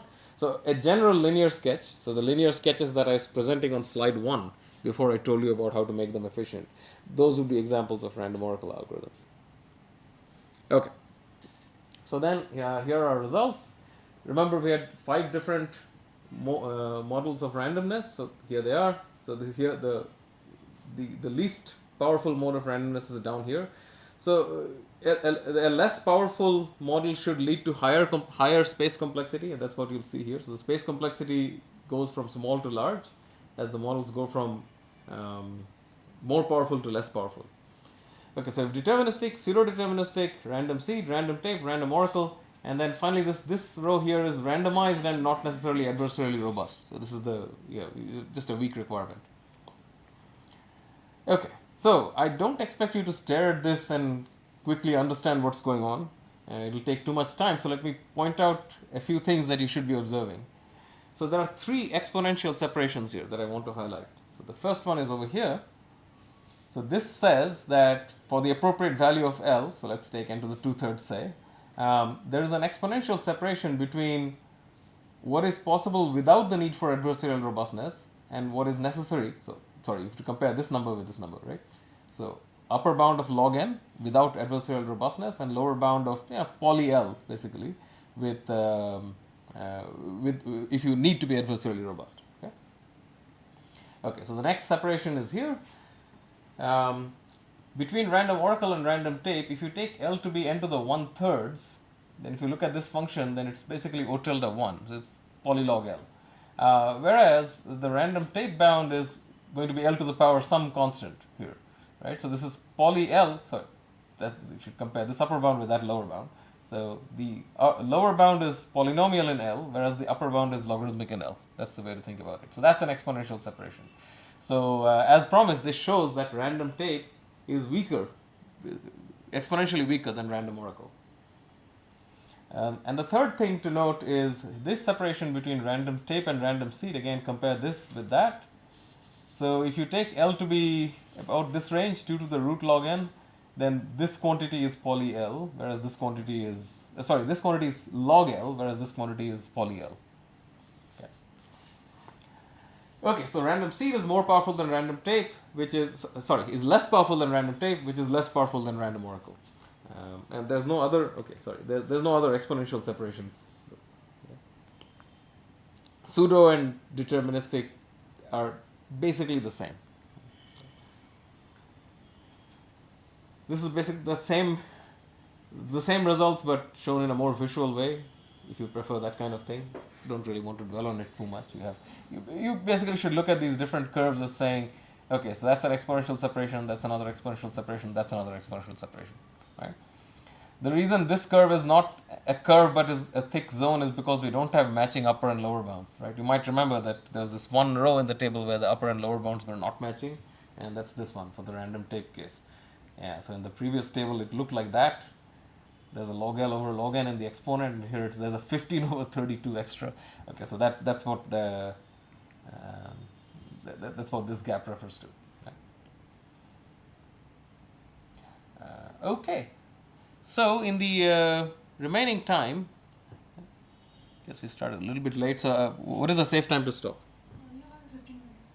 15. Okay, all right, good. So in the remaining time, I'll try to do some kinds of proofs. Maybe I will go through the proof of one lower bound at a high level, just so that you can get a flavor of how to prove some of these things. Okay. Okay. We'll also talk about some upper bounds first, so you have a better feel for what an algorithm can do. So let's look at a random oracle algorithm for this problem. So I already described a randomized algorithm, but that wasn't adversarially robust. So let's look at an adversarially robust random oracle algorithm. Okay. So I will use my oracle randomness to create a random list of L plus 1 things, right? So think back to the deterministic algorithm that I was saying. So say there I was saying take the first L plus 1 elements in the universe and just have a bit mask to say what's been seen already and then cross it off. Okay? So here we do the same kind of thing but with L plus 1 random elements instead of the first L plus 1 elements. Okay. Now if you think about what an adversary might do for this missing item finding problem, so there's really two reasonable strategies that the adversary can use. One is that if the algorithm says, okay, element number 4 is missing, then the adversary can say, okay, your next input is element number 4, so that it's no longer missing. Right? This is sort of the echo strategy. So you just echo back the most recent output. And the only other thing that the adversary could do is just pick some random thing from the universe as your next stream item. Okay. The reason why that's the only other reasonable thing the adversary can do is because the algorithm is playing with this random list over here. Right? So given that the algorithm has already randomized everything, the adversary may as well randomize too. There's no advantage to picking one thing over the other. Okay, so our algorithm is going to store two things.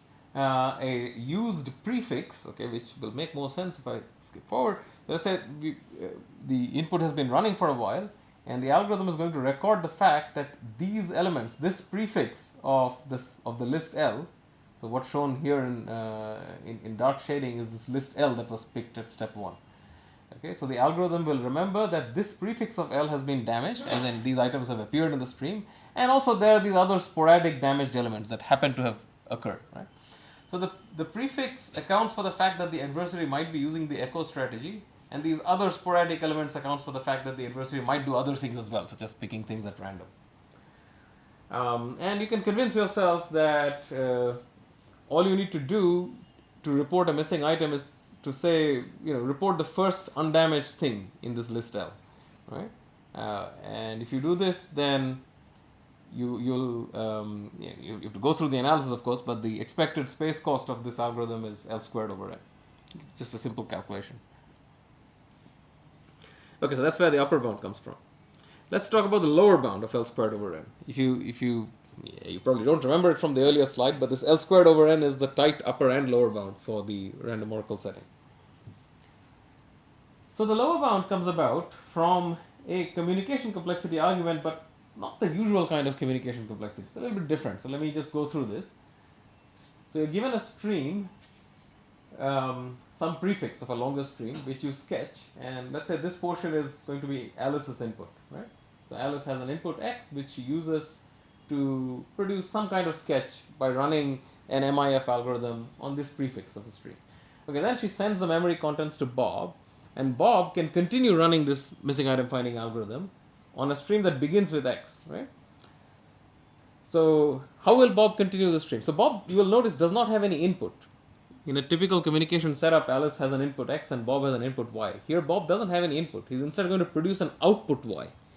So how he does this is, first executes a query to extract some information about the stream X, and then sort of say exfiltrates that. And then he also uses this to continue the stream in some manner, and then queries again, exfiltrates some more information, and so on and so forth. So in multiple stages, Bob finds pieces of information about X and then spits them all out. So the net result is Bob produces a certain output Y which tells us something about X. Okay, so what specifically does it tell us? So if you look at the missing item finding problem, then each time Bob is able to produce an item that was missing in X. Okay, so that's disjoint from X. So overall, he should be able to produce a set that is disjoint from Alice's set X. Right, so we can abstract this into this problem that I call the avoid communication game, subset avoidance communication game. So in subset avoidance, Alice has an input from the universe M of size A, Bob has an input of size B, Bob produces an output of size B, which is required to be disjoint from A. Right? So the game is successful if Bob's output is in fact disjoint from A. And so then we go about proving a communication complexity result, which is that any delta error one-way protocol requires a message of length A times B over M. Yeah. Okay, I'm not going to prove this. This is kind of a easy-ish communication complexity argument. You can do it, and this is the bound. This is also the tight bound for this problem. Yeah, I guess, did I say that? Yes, I did say that. So conversely, this AB over M is also the upper bound for this problem, and it's achievable deterministically. So this is a nice tight lower bound result for this problem. Okay, so quantitatively, this lower bound is enough to produce the L squared over N lower bound for random oracle adversarially robust algorithms.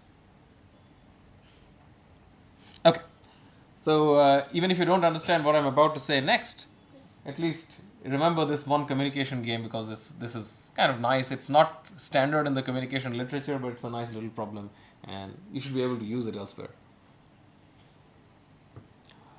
Okay, so how does that communication game give us a streaming lower bound that I claimed? This is really simple. So, so suppose we have a robust algorithm A that solves missing item finding. So here's how we can solve the communication game using that streaming algorithm. So Alice has, let's say, L over 2 elements for her input set. So she feeds them into A and then sends Bob the state of the algorithm. And then Bob will use the adversary's echo back strategy to repeatedly say, okay, get me an element that's missing from A, so missing from Alice's set. Okay, insert that into the stream. Now get me another element. So now I have 2 elements missing from A. Insert that back, produce another one, and so on. So if Bob does this L over 2 times, he now has L over 2 elements that are all disjoint from Alice's set. Therefore, he has solved the avoid problem with these parameters. So Alice's input size is L over 2, Bob's output size is L over 2. And if you remember the lower bound for avoid, it was this quantity times that quantity divided by the universe size. So if you plug that in, you get L squared over N. Okay. So yeah, any questions on this point? So this is an argument that I hope is relatively understandable if you believe the avoid lower bound. Yeah. So the next one is going to be a little trickier, and this is also going to be the last kind of proof that I'll try to sketch. So let me say how a deterministic lower bound for this problem follows. And this is instructive because we have to do something different from the communication argument I showed you so far, right? Because ultimately I have to prove lower bounds that are higher than L squared over N for these weaker models of randomness. So let's try to prove a higher than L squared over N bound for the weakest model of randomness, namely deterministic. Okay. So perhaps I should say, why do I even need to do something different? Could I not have used the avoid communication game but used its deterministic complexity instead of randomized complexity? And the answer is no, the deterministic complexity is actually upper bounded by the same thing. Right? So it's not that this avoid game is deterministically harder. So the communication game is just as hard deterministically as it is in the randomized setting. But somehow the streaming problem is harder in the deterministic case. So let's see why. Okay, this is the thing that's key to understand really. For all the other results will follow if we can. Well, the results won't follow easily, but at least the ideas will be more natural. So we will associate, or we will model the deterministic streaming algorithm as a branching program as follows. So we have an initial state. Hope you know what a branching program is. If not, this picture is what it is. At each stage, we get a next token, i.e. a next item in the data stream, and that causes us to change our state from whatever it is now to one of the states in the next layer. So each layer here corresponds to a time step. So at each time step, you're moving from one layer to the next. The arrows coming out of a state are the various tokens that you might receive. So let's say you're in this state. If you get this data item, you go over here. If you get this data item, you go over here, and so on and so forth. So the pattern of arrows here captures the logic of the streaming algorithm, saying how do you change from one state to another. Yeah? Now, if you take some state sigma in some layer of this branching program, then we can think of the set of all possible outputs that the algorithm can produce starting from the state sigma. Okay, so never mind how we got to the state sigma. From here onwards, future stream items can cause you to give some outputs, and these outputs must be disjoint from whatever input got you to the state sigma. Right? That's the nature of the missing item finding problem. You're always trying to produce outputs that were missing in the input so far. Now, of course, the state sigma doesn't tell you what the input so far is. There are many possibilities. So here's a path that gets you to state sigma based on these inputs. But this other sequence of inputs could have also got you to the state sigma. No matter what, the future outputs from state sigma need to be disjoint both from this blue set and from this green set and from whatever other sets could have got you to sigma. So specifically, you can say that if f sub x denotes the possible future outputs from state sigma x, then this set must be disjoint from n minus x. So if the input sequence x led you to this state sigma, then future outputs must be disjoint from n minus x.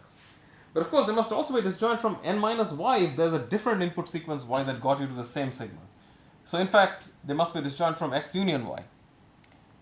And in this way, it must be disjoint from x union y, union z, union, basically all the different sequences that could have got you to this particular state sigma.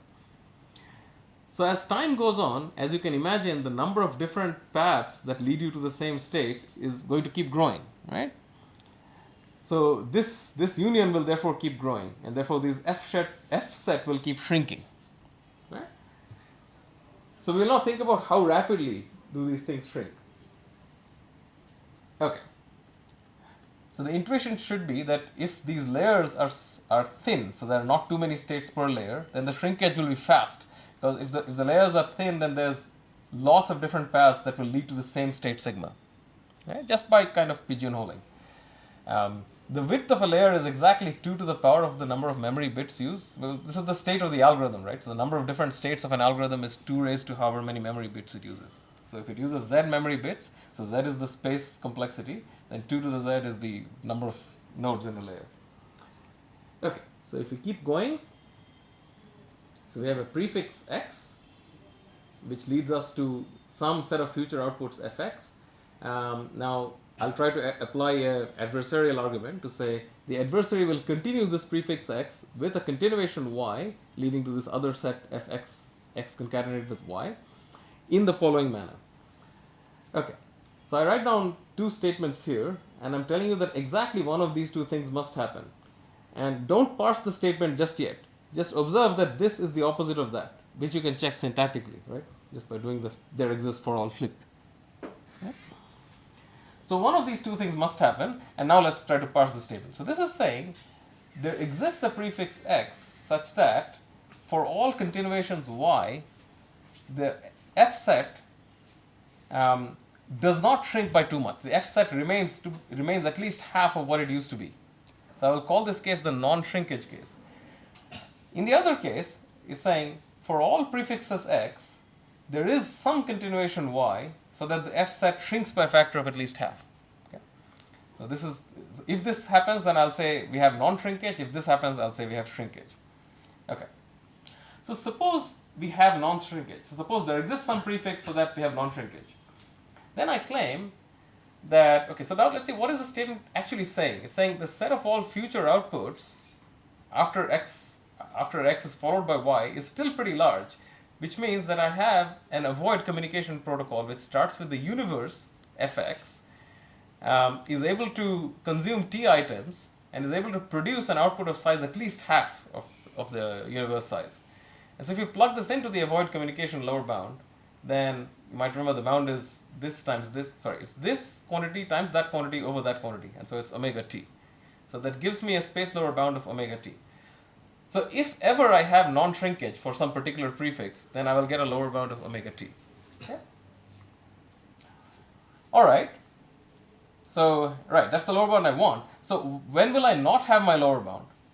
I won't have it if I always land in the second case. I always have shrinkage. So if I always have shrinkage, then if I start with an empty stream, I will take the continuation that causes the shrinkage, and I'll just repeat this argument enough times. Each time I have shrinkage which shrinks the f set down by a factor of half. But of course you can't keep shrinking by half forever. The f set starts out being of size n, and it must always be of size at least 1, because there's always got to be at least one correct output. Therefore, if you do a little calculation, you see that you could possibly do this at most L over log n times. So if you take t to be just about L over log n, then shrinkage cannot happen all the time. Therefore, you must eventually have non-shrinkage. Therefore, you must eventually be able to get a lower bound of t. Okay? Okay, so the value of t was L over log n, and that's what gives us the L over log n lower bound. So this is the way to argue a lower bound, say using the limitations on the algorithm's randomness usage. In this case, the limitation was extremely strong. I'm saying the algorithm is deterministic. So if the algorithm is only weakly random in this kind of random seed or random tape model, then you'll have to use some variant of this argument.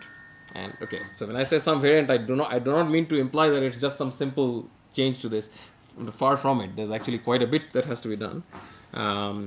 But yeah, I think given given the time, I will not try to do anything more of the argument. I will I'll skip past this. So I only had hand wavy argument written out here, but I don't think I want to even do that. It's better that you appreciate that the deterministic argument does something more than communication complexity, and then you have to go from there to do all the other cases. Okay, good. Let me talk about what's open then. I want to bring up two open problems. They're not directly related to what I talked about, so you can appreciate them even if you sort of lost the thread earlier. I think an important open question in adversarially robust streaming now is what about norm estimation, which is one of our standard bread and butter problems in streaming. I know David is interested in this, and he actually talked about this yesterday. But as far as I know, David, correct me if I'm wrong, we still don't know any truly strong adversarially robust lower bound in the most general case of streaming. We know something for linear sketches. Okay. And separately, this is a problem that I care about a lot. I mean, I talked about graph coloring yesterday. In the graph coloring, for the graph coloring problem specifically, I have the following situation. This is a different work that I haven't presented, but I'll just tell you the final results. If you didn't need to be robust, then a streamed graph with maximum degree delta can be colored using delta plus 1 colors in that amount of space. This is called semi-streaming space. This is the standard space usage one goes for. If you have a random oracle, then I have an algorithm that produces delta to the 2.5 colors. If I only have random seed, then I need somewhat more number of colors.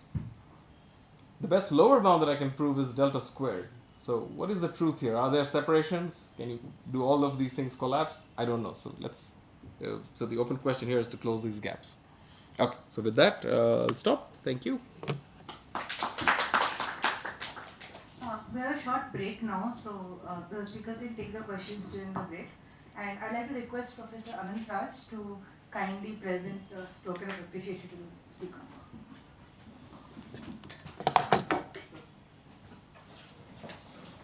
No.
welcome back. Our next speaker is Professor Yusu Wang. She is a professor at HDSI and an affiliated faculty at the Computer Science and Engineering Department, both at the University of California, San Diego. She is also the director for the NSF National AI Institute for Learning-Enabled Optimization at Scale. Professor Wang received both her master's and PhD degrees from Duke University and was the recipient of the Best PhD dissertation in computer science. Her research interests lie in geometric and topological deep learning, representation learning, graph learning, and neural algorithmic reasoning. Her talk today is going to be on graph learning models. Please welcome Professor Wang. Thank you. Can you hear me? Or is it good? Okay, all right, yeah. So thanks for all staying till the end. So let me actually start with the why graph neural network. So this is going to be somewhat a tutorial mostly, and with some of our results. For many years, I've been working in geometric algorithms, computational geometry, computational topology. And in the last few years, I started to try to see that how can we combine some of those geometric or topological ideas to help us either to do better AI machine learning or maybe design better neural algorithms. So for some of you who are in my talk on Saturday, that was about this developing neural algorithms.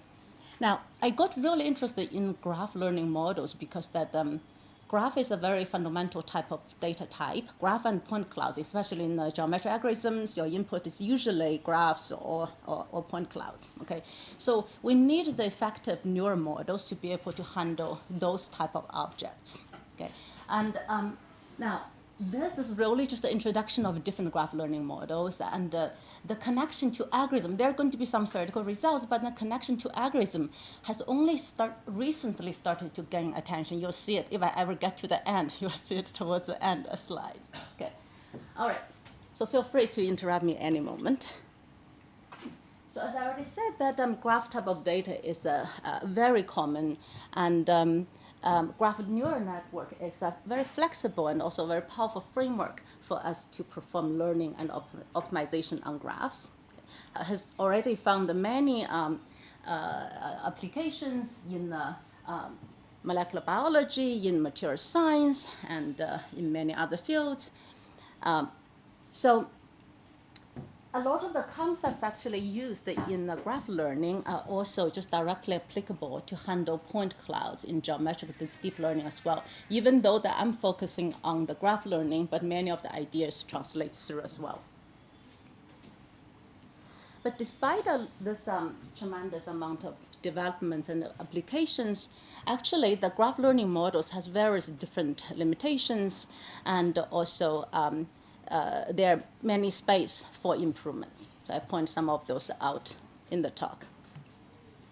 So what I'm going to do is that I want to first give you a brief introduction to three popular family of graph learning models: the so-called method passing graph neural networks, some high order graph learning models, and also graph transformers. Okay. Then I'll focus on this representation power, but in particular focus on the so-called expressiveness of the graph learning models. Okay, and the algorithm aspect, algorithm representation power, I'll touch upon towards the end, and also provide some discussion of other limitations of current graph learning models. Now, there's huge literature, literally. There's even a new conference now on learning on graphs. So with probability 1, there's no randomness. There will be many missing reference. You'll just see that whatever I'm picking here is usually just based on my personal taste or whatever I'm going to talk about. All right, so let's start. Let me first talk about the method passing graph neural networks, or I refer to it as MPNM.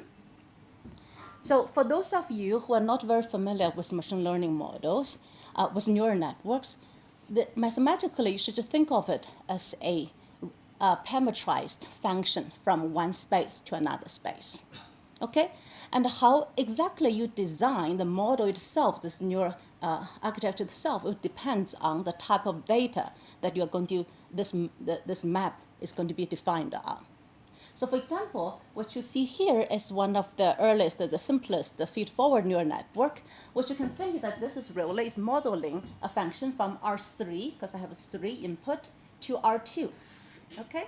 And in the middle, it goes through these neurons. And the parameter of these neurons essentially is how you parameterize the function. And during the training process, that's an optimization process. You're just optimizing based on your loss function, trying to find the best parameters for your task at hand. Okay? So this is a very simple architecture and also very prevalent. But when your data become more complex, for example, when you have images, okay, you could treat an image of a fixed size as note that the previous one, this is for, you're always modeling function from a fixed dimensional space to another fixed dimensional space. Okay, those are determined. Okay.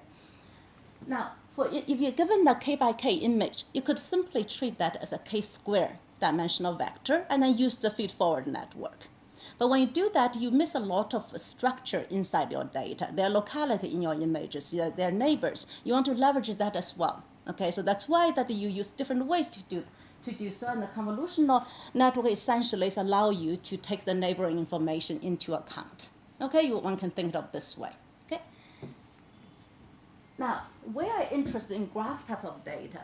This previously, what we discussed, the models does not apply anymore. Why? Because when you're given a graph, the graph doesn't have fixed size.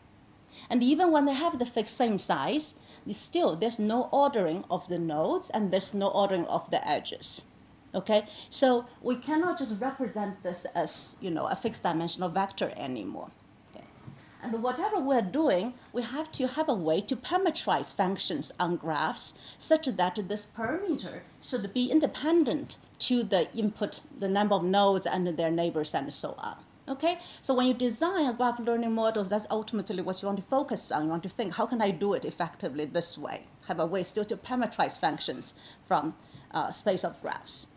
Okay, and it turned out that there are many different ways to do so. So here, this is one family called the method passing graph neural network. When they first came out, the earlier models are not called MPN, but they all have the same idea behind. So I'm just going to use MPN here to refer to this whole family. So the idea is very simple. So every graph node is going to maintain a feature. Let's say at the beginning, it's a d-zero-dimensional feature. Let's say I just put degree as my initial feature. Okay? And across each layer, every node is going to perform an operation to update its feature. Okay? And this operation to update this feature is going to be shared across all the nodes. Everyone's going to do the same. Everyone's going to do the same. This is how you can have the same model applied to graph of different sizes, because it doesn't matter how many nodes you are, they're all going to locally do the same type of operation. Okay? And how I update my feature is you want to take the graph structure into account.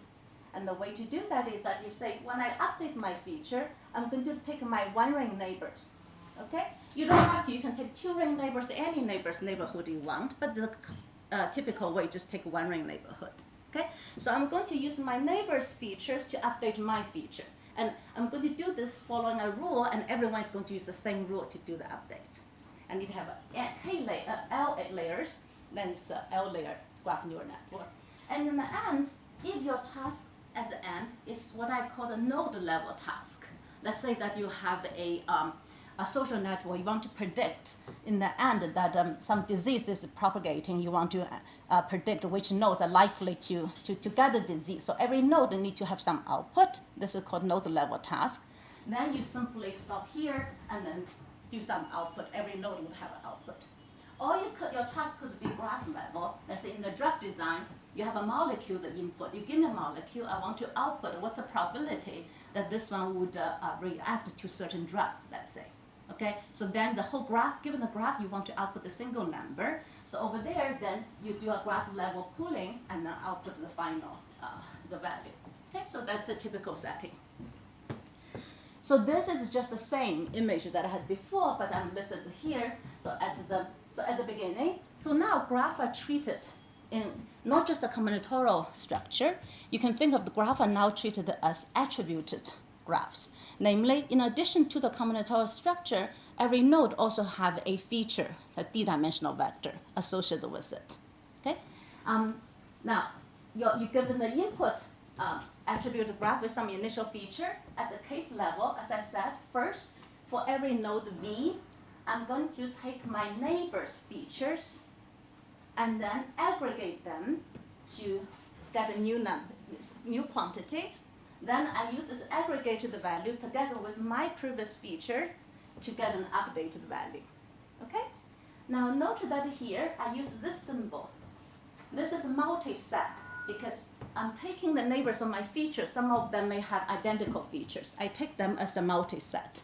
Okay, there's no order between them because you have to aggregate them in a way that should be independent to the order, permutation order of your neighbors. Okay, so that's the only requirement that you have essentially. Okay. So these two functions are usually learned, they're parameterized, and then they have parameters. When you train, you essentially train the parameters inside those. Okay? Now, so for example, here's this is I think very similar to the so-called graph stage. So here what do? I just take my neighbors, every node, take my neighbors, and I average their feature, average it out, and then I do a linear transformation of the average feature, followed by nonlinear transformation. That's it. Okay, this is actually the framework behind the so-called graph stage model. Okay, so you have many graph learning models. Essentially, they all follow this general recipe. What differs is that how they design this aggregation function and how they design this update function. Okay, and you can also say, oh, how about we also add the edge information, the edge weights, no problem. And you can also make it actually, when you do the aggregation, you can make this different attends to different neighbors. Okay, so there's this popular graph attention network, which is that I use this both of our feature, called me and my neighbors, use that to reweight the influence of my neighbor to me.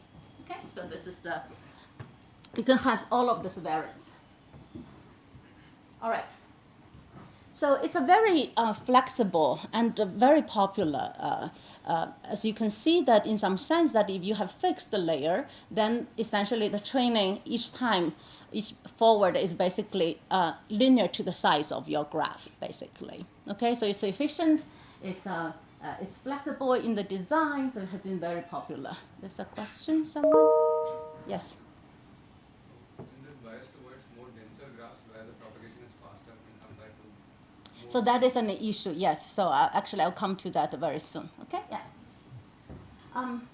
But as you will soon see that this actually has some limitation in terms of what it really can do. I'm going to make when I say that what it really can do, there are so many different ways to define that and interpret that. So I'm going to define one way later and then show what's the limitation over there, okay? Yeah.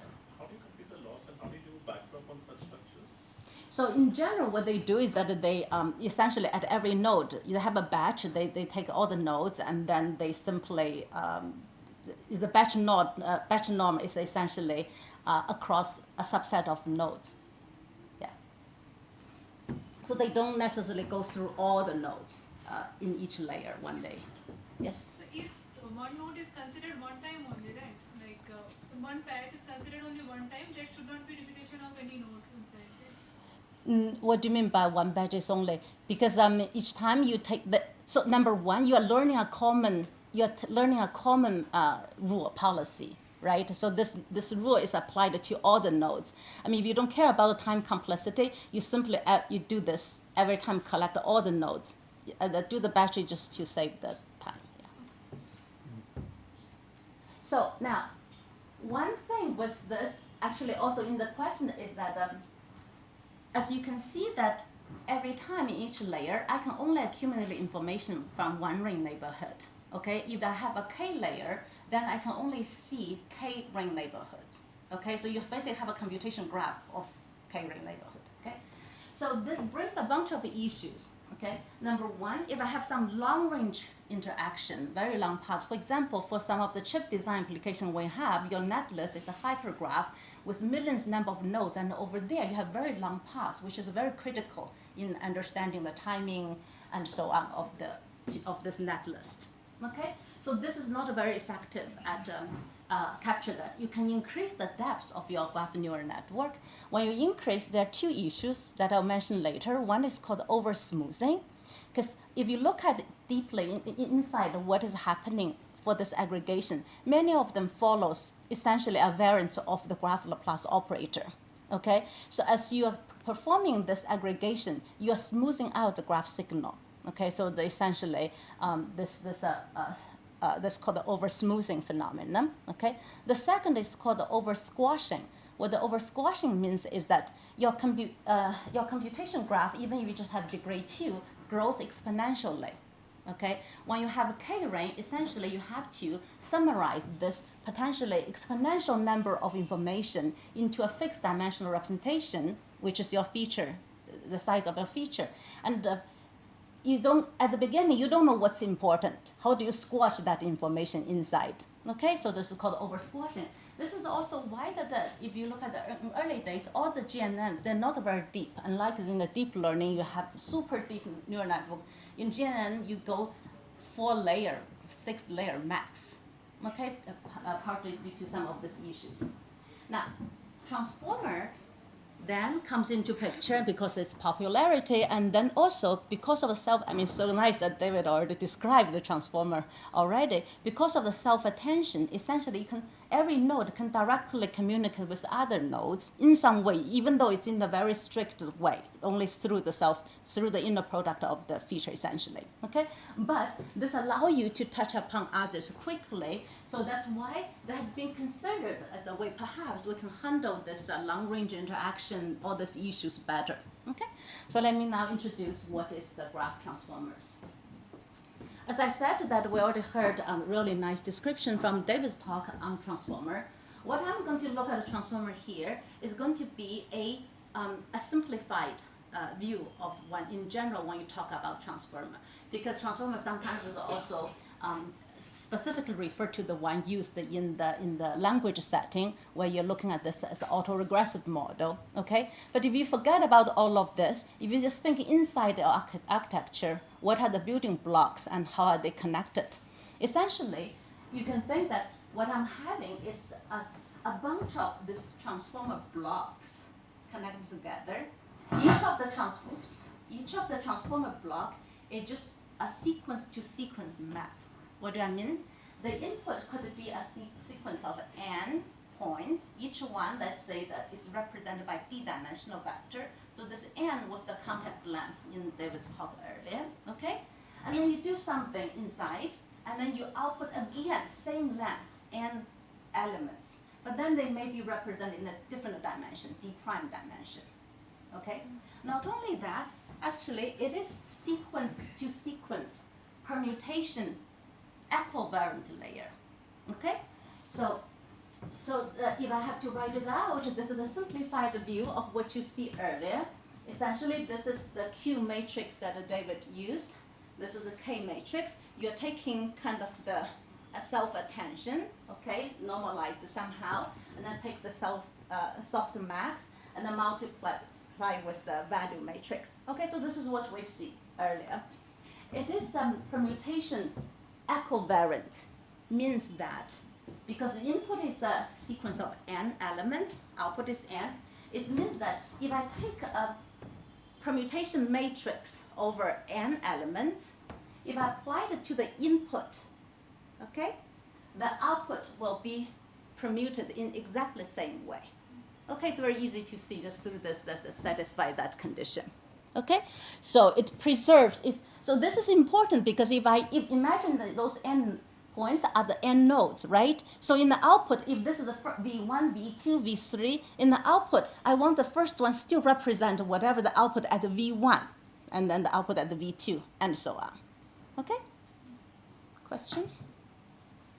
All right. So Yes. in the graph neural network that you said, we can just like, so you said like we collect information from the nearest neighbor, right? We can just go to like multiple depths. You could, yes. So then this dependency can be captured.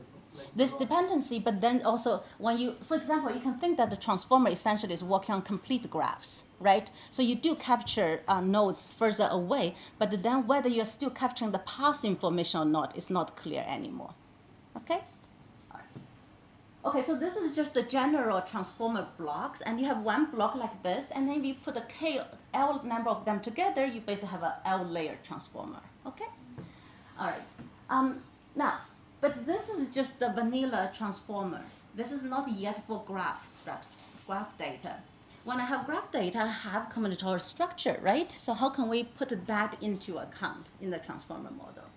And there are two ways. The first one is what I call the absolute position encoding, or in the literature, often they're just called position encoding or structure encoding. Okay, there are subtle differences, but here I put them all together called the absolute position encoding.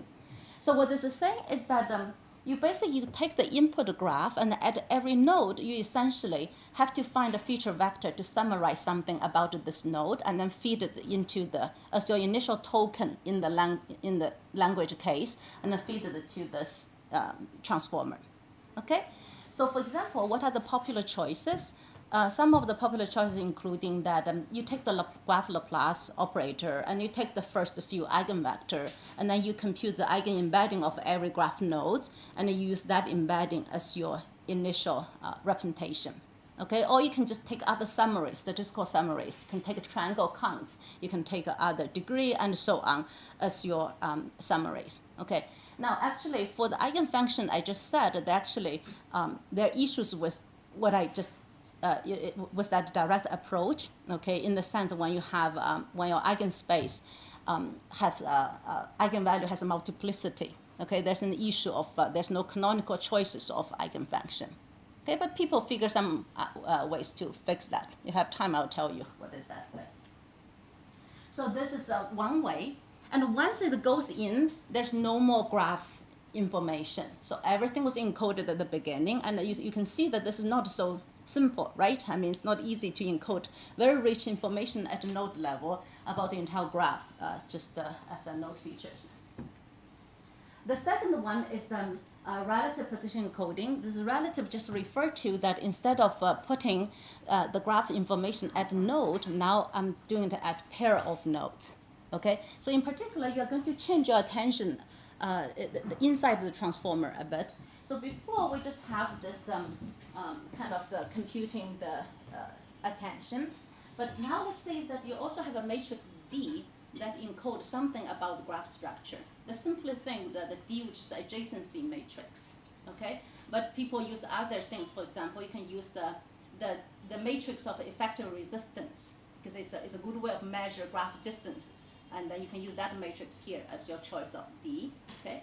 And then you perform some learnable transformation to that matrix still, and then you have some combination of them, okay? So this is not the only way. There can be addition, or you can also do the point-wise product, okay? But basically, you want to have this graph structure injected in some way, okay? So that's this is what I call the relative position encoding. Yes? So if you have like a disconnected graph or an isolated node, how Mm-hmm. would relative position be? It doesn't matter, right? Your D doesn't have to be, D is just a matrix in your D. Let's say you use an adjacency matrix, then in your adjacent matrix, you're going to have blocks, right? Yeah.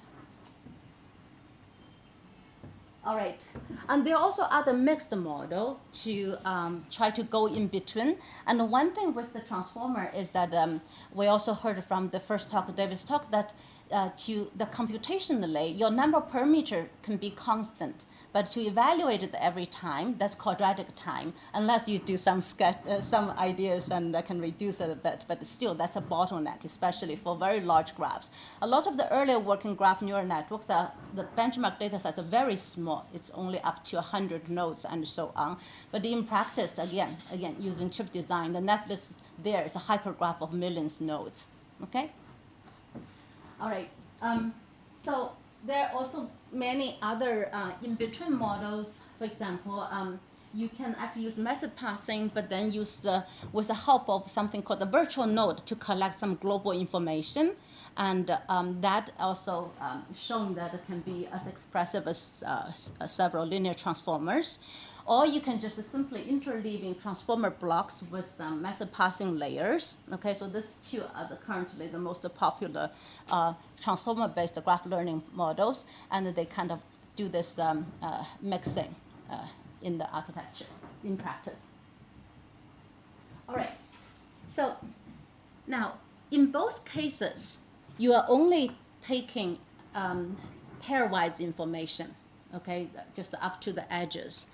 And that actually limits the expressiveness of transformers later. I'll be a little more precise later, okay? But that's make the model not super powerful, okay? And you can say that why don't we maybe add a higher order information into account? Okay, use triples and quadruples and so on. That will give me more richer family of information. Okay, so there are different higher order models developed. The first family is essentially inspired by the so-called Weisfeiler-Lehmann test, which I'm going to introduce very soon when I talk about expressiveness. But for now, it's not important what that is. The second is that you, from your graph, you essentially make the into enrich it into some either simplicial complex or the cellular complex. So for those of you in topology, that's a concept that you are very familiar with. And then now you have simplicial complex, and then you can do message passing now with over the simplicial complex. Okay, and you can also have high order graph transformer. And the last one, which is mathematically very interesting, is the so-called invariant equivariant graph neural network, which I'm going to describe a little later. Okay, so this is the one that's inspired by the Weisfeiler graph isomorphism test. But intuitively, this is really just saying that before in the graph case, I'm just looking at the neighbor of a node. Okay, here I would take a k-tuple information, and I'm going to define what is the neighbor of a k-tuple. Okay, and then once you define that, you simply, when I aggregate my neighbor's information, I just use all of these neighbors of this k-tuple. That's essentially what's been said here. Okay, so the complexity clearly goes up to n to the k's power. Method passing, also I already mentioned, you're given a graph, but maybe then you first, from the graph, you induce, let's say, the so-called clique complex. You simply put whenever 3 edges are in, you put a triangle there. Whenever, all the 6 edges in, you put the tetrahedron there, etc. Whenever you have a clique, you put a k-clique, you put the k-1 simplex in. Okay, so then you simply do method passing now across this simplicial structure. Okay, so you can write it out the early work, try to write out the rule of the method passing, but you can also think that ultimately this is you can view this through this combinatorial Laplace operator on simplicial complexes or cellular complexes view to see what is happening over there.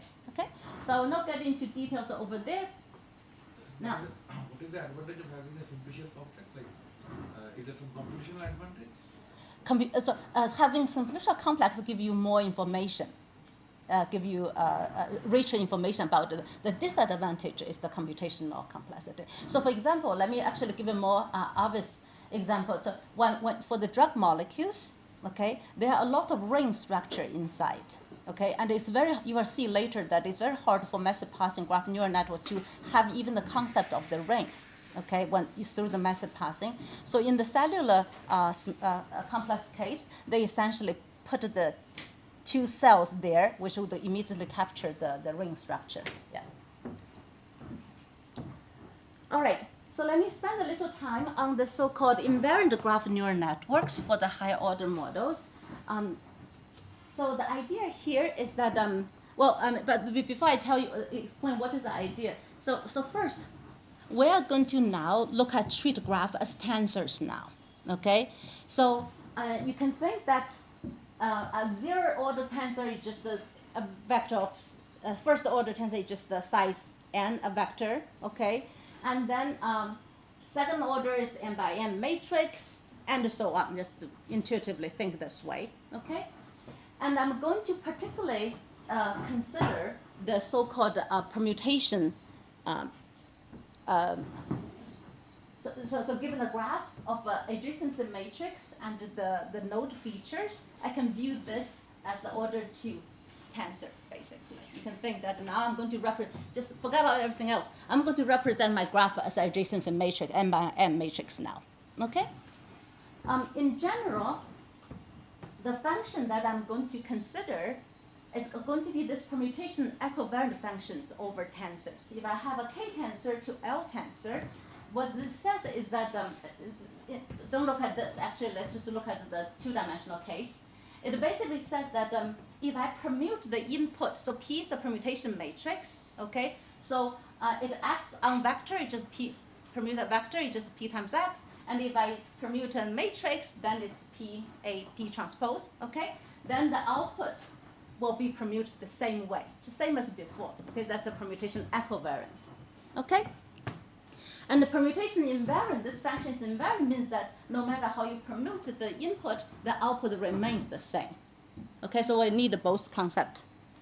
So now what is the idea behind the IGN? It basically says that, okay, first we can think of that the neural network that I'm designing is going to be, you start with some initial representation of graph G, then followed by a bunch of layers. This is F1, F2, and so on, okay? And so here, what's going to happen is that the graph input is a tensor, and in the middle, I always maintain some k tensors, okay, of some order. And each of the layer, Fi will need to be permutation equivariant, so that I still can identify this is information for node 1, this is information essentially referred to node 2, etc. Okay?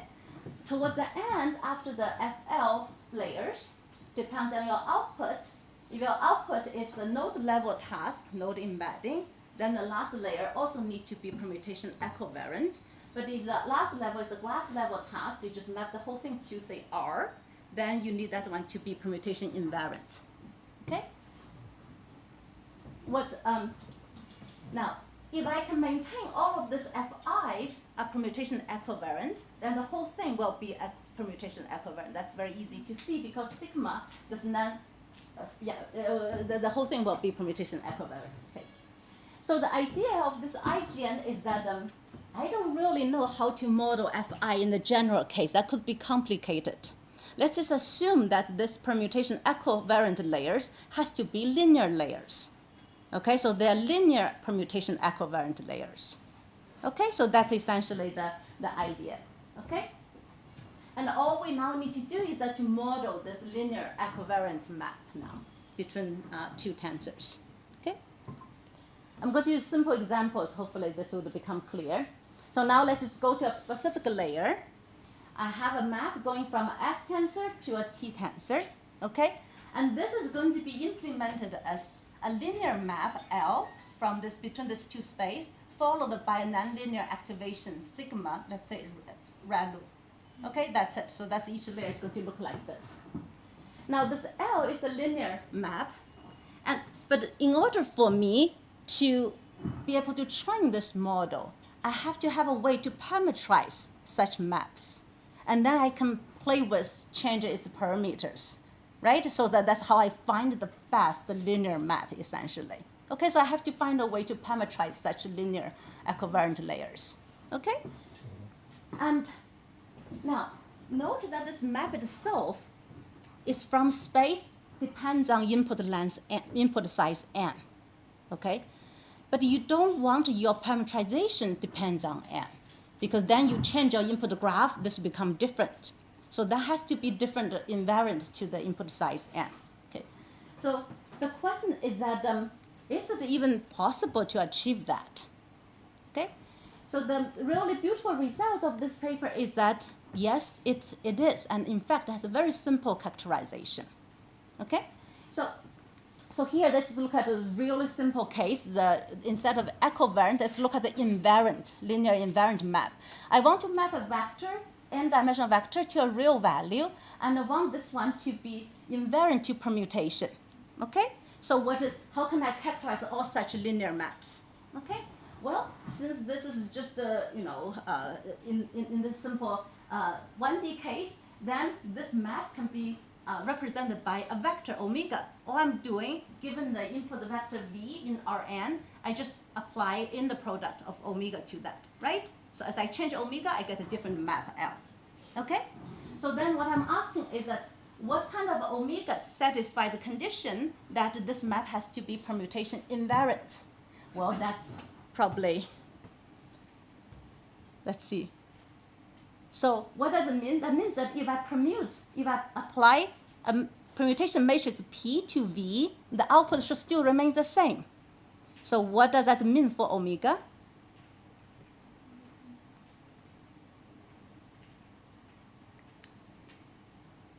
Omega then, because this holds for any V, that means that the omega and its permuted version has to be the same. So omega itself has to be constant. Okay, it's just that the constant value can differ, that's it. Okay, so all such linear maps will just be parameterized by the single value alpha. Okay, so that's the 1D simplest case. Okay, now let's say that suppose we still have, it's still pretty simple, but from Rn to Rm, now I need this to be permutation equivariant, like the input changes the order, the output changes the same way. Okay, let's see how this linear map L now look like. So first we know that the linear map is just the n by n matrix in this case. Okay, so I want to characterize this L such that for any V and any permutation matrix P, LPV equal to P applied to LV. Okay? So now, a simple, if you just play with a little bit, you probably all see that essentially this means that the P transpose LP times V equal to V for any V. Okay? What this says is that L itself, as a matrix, also has to be permutation invariant. Okay? That's a very strong condition. With this condition, you can easily see that it basically means that all the diagonal elements has to be the same, or the off-diagonal elements has to be the same. That's it. So all the linear maps of this form has to be written as this. Okay? So now, let's view, so any linear map can be written as this form. You can think what happens here is that I basically have two base elements. One is just identity matrix, okay? The other one is the all-one matrix, remove the diagonal. I'm basically looking for any combination. So the valid L that would have this linear permutation equivariant property would have to be a combination of these two base matrices. Does that make sense? Okay? So in other words, it sounds like your matrix L is n by n, but I actually only need the two numbers to parameterize it. Okay? So the same thing actually holds for a higher order tensor, essentially the same principle. So roughly speaking, without getting into details, what happens is that in general, if you have a from S tensor to T tensor, your matrix would then become this of size ns times nt, let's call it nk, k is equal to s plus t, okay? So basically now, among these k elements, you're essentially, just like those diagonal and then the off-diagonal separation, you're looking for all slices of your tensor, which where so if this is a k tensor, essentially every point it has a k coordinates, k indices. Okay, you're basically trying to look at the relation whether the i's coordinates is the same as the j's or not, because when they're the same, they give you a constraint. So essentially, you're looking for all possible partitions of this k elements. So that's it. That form the base set. You basically have a collection of basis matrices, and any combination of them would parameterize this linear equivariant matrix. Okay, so then this means that during the training, I just find out all this I just need to train for the coefficients of those base matrices. Okay, so that's the idea behind. All right, and in case that you want to get a more clear intuition of what exactly is happening with this this kind of transformation, in our paper, when we try to look at the convergence of the graph neural network, when you graph a sample from GraphFun, we actually give a more intuitive explanation of what is happening there. Okay. So now this we'll see later that okay. So this is the IGM in the middle. Your input graph is treated as two tensor, but in the middle, your tensor order can go higher, can go arbitrary. Okay. But if you limit that, if you say that the intermediate layer can never have tensor order more than k, then that's called a k-IGM. In practice, because of the computational complexity, you never go beyond the 2 IGM, because otherwise it becomes very expensive. Okay. And the higher order IGN indeed has a stronger expressiveness, strictly stronger expressive power than the low order ones. Okay, so as you increase the order, you are making the model stronger and stronger, more powerful. All right, so now let me go to, let's see how much time I have. Okay, how many minutes do I have? I'm sorry? 15 minutes? Okay, yeah. So let me now talk about what is this expressiveness power, okay? So this is through the so-called Weisweiler-Layman tests, which is actually a very simple graph isomorphism test. It doesn't solve graph isomorphism problem. It only, given two graphs, it either says these two graphs are not isomorphic or they are potentially isomorphic. Okay, but it's very simple and very efficient. It only needs n rounds of iteration to finish the procedure. Okay, all right. So what is it? So suppose here are the two graphs I'm given, G and H, and I want to test whether they are isomorphic or not. Okay. Now let's treat the graph again as attribute graph. Namely, each nodes have some initial feature. Okay. So if you don't have it, put a constant, or you can just put a degree. In this case, the degree. How does a WL test work? It says that the way I'm going to compare this is that I'm simply going to look at the collection of node features as a bag of features at the current moment. Okay? At the beginning, as you can see, these two have the same bag of features. So you cannot tell them apart. When you cannot tell them apart, I'm going to refine my color, which is this node feature, at every node. The way I'm refining my color is simply that I take my color and my neighbor's color and I hash it to a new color. This hash really just means that it's injective.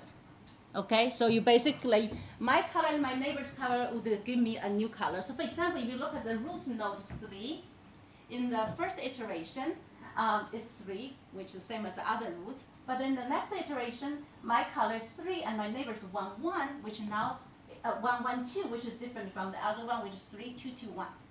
Okay, so now you look at this new enriched color and look at the backup color. If the graphs are the same, then you continue. But if they're not the same, you're happy because that means the two graphs are not isomorphic. Then you simply return that.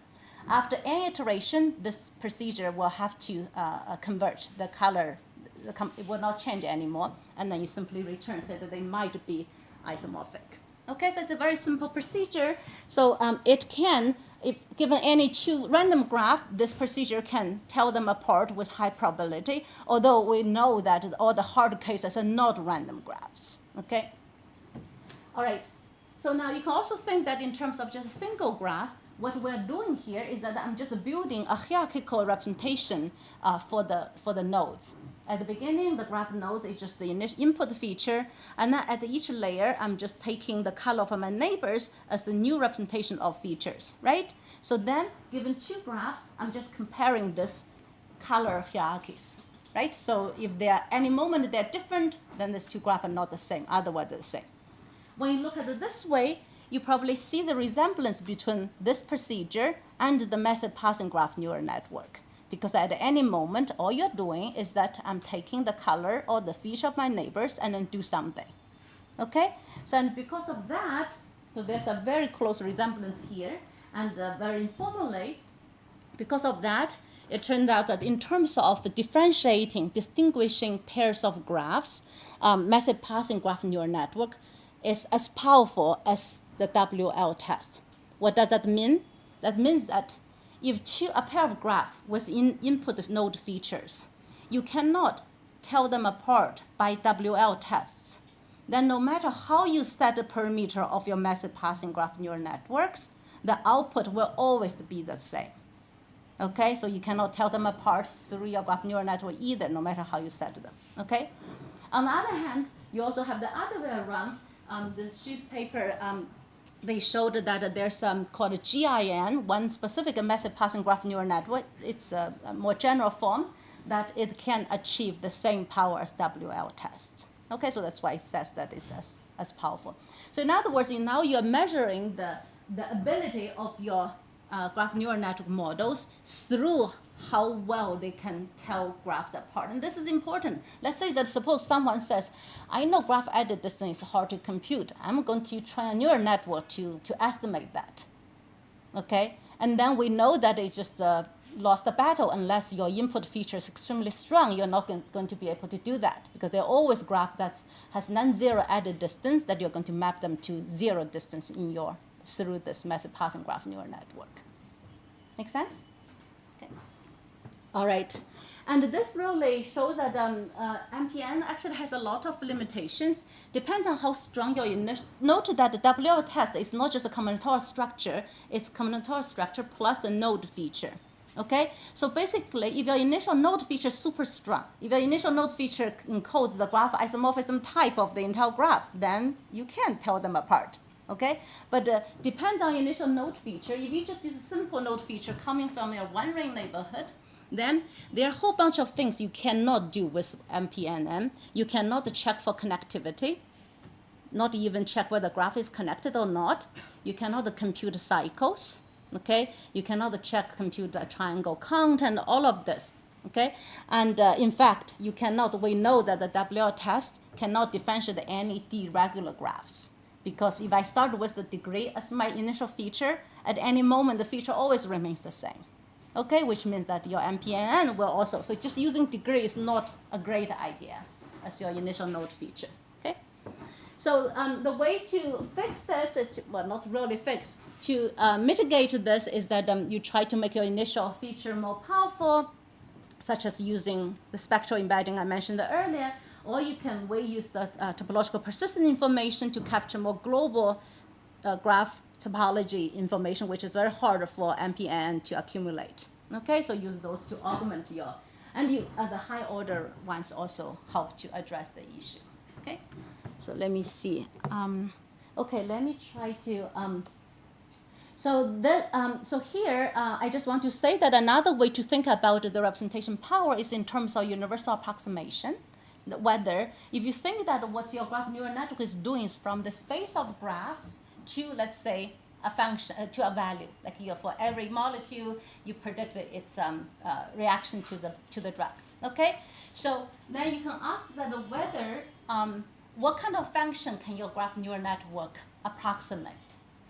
Okay, but to do that, you actually need some suitable topology on the space of graphs. Usually, we don't think about this because usually our metric space comes with a metric, so we have a natural topology associated with that. That's how you define continuity and so on. Okay, so in terms of graphs, then what is that?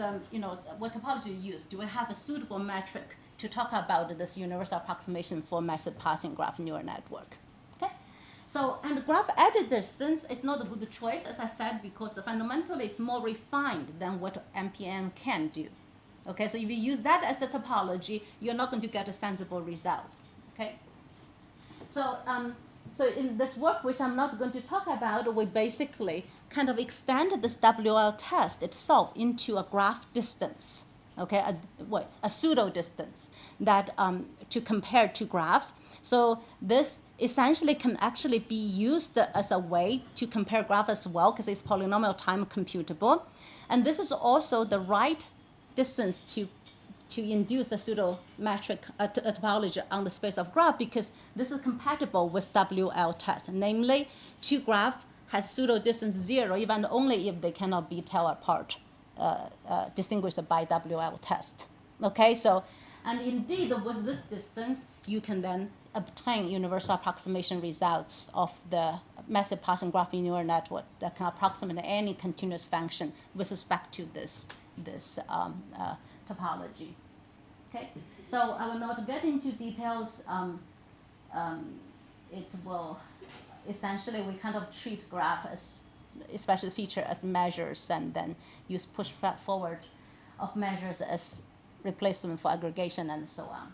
But it's actually polynomial time computable, this distance, even though that the time complexity doesn't look very pleasant, but you can compute it using optimal transport. You have to run optimal transport many times. That's why the time complexity is large here. Okay, you can improve the time complexity a little bit if you use the sinkhorn distance instead of the optimal transport.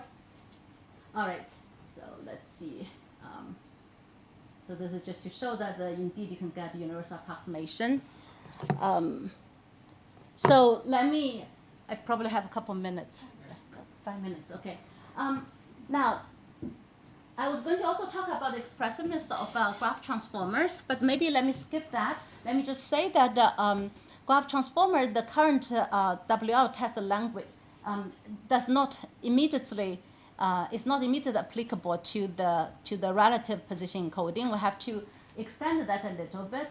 But after this extension, what happens is that it turned out that in terms of just expressiveness, using absolute position encoding and the relative position encoding essentially are the same in the sense that if you give me absolute position encoding, namely you featureize every node, okay, I can actually convert this into a relative position encoding such that when you feed that to the graph transformer, it has the same differentiation ability as your original absolute position encoding. And then the other way also holds, okay? On the other hand, it turned out that the absolute position encoding, when you use it, the expressiveness essentially is the same as your input absolute position encoding, okay?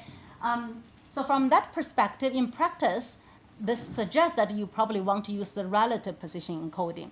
Okay, so even though that they're equivalent, it means that for every relative position encoding, there exists an absolute one that would have the same power, but it's very hard to find that absolute one. Okay, in practice, you should just directly use the relative position encoding. So without getting details, this is the. So now. Very recently, there are also some work trying to talk about, instead of those kind of expressiveness, they try to see that what kind of algorithmic procedures can graph transformer either simulate or approximate, okay? And this kind of result so far is still in development, and you probably, and so far all the questions that focus on this expressivity. If you heard my talk on Saturday, they're also, it's just saying that whether that's your neural network model has the ability to simulate an algorithm. It didn't yet get into harder questions such as certification and optimization yet, okay? So this is still developing. And the results are also, there are a lot of subtleties in whichever paper that you're looking at. There are different assumptions that you should be careful with the assumptions that they're making, and also whether they allow your model to have some index of the nodes or not. Because when you index your nodes, which is we're familiar with having index of graph nodes when we write an algorithm, but from training a graph neural network perspective, this is not necessarily good practice, because if you re-index it, you don't know, there's no canonical indexing. You don't know whether your model would still perform the same way if you re-index it or not, okay? So that's another issue. And also whether this, your model can, once trained, can generalize to input of different sizes or not. So there are a lot of subtle issues yet involved. Nevertheless, let me just tell you a couple of key results here. An earlier paper by Sato et al. Basically essentially shows that if you put a lot of assumptions on the graph, bounded degree, where the node features has to come from a finite set and so on, okay? And then MPNNs with bounded complexity, namely your model shouldn't depend on the input size, can simulate any local distributed algorithm, okay?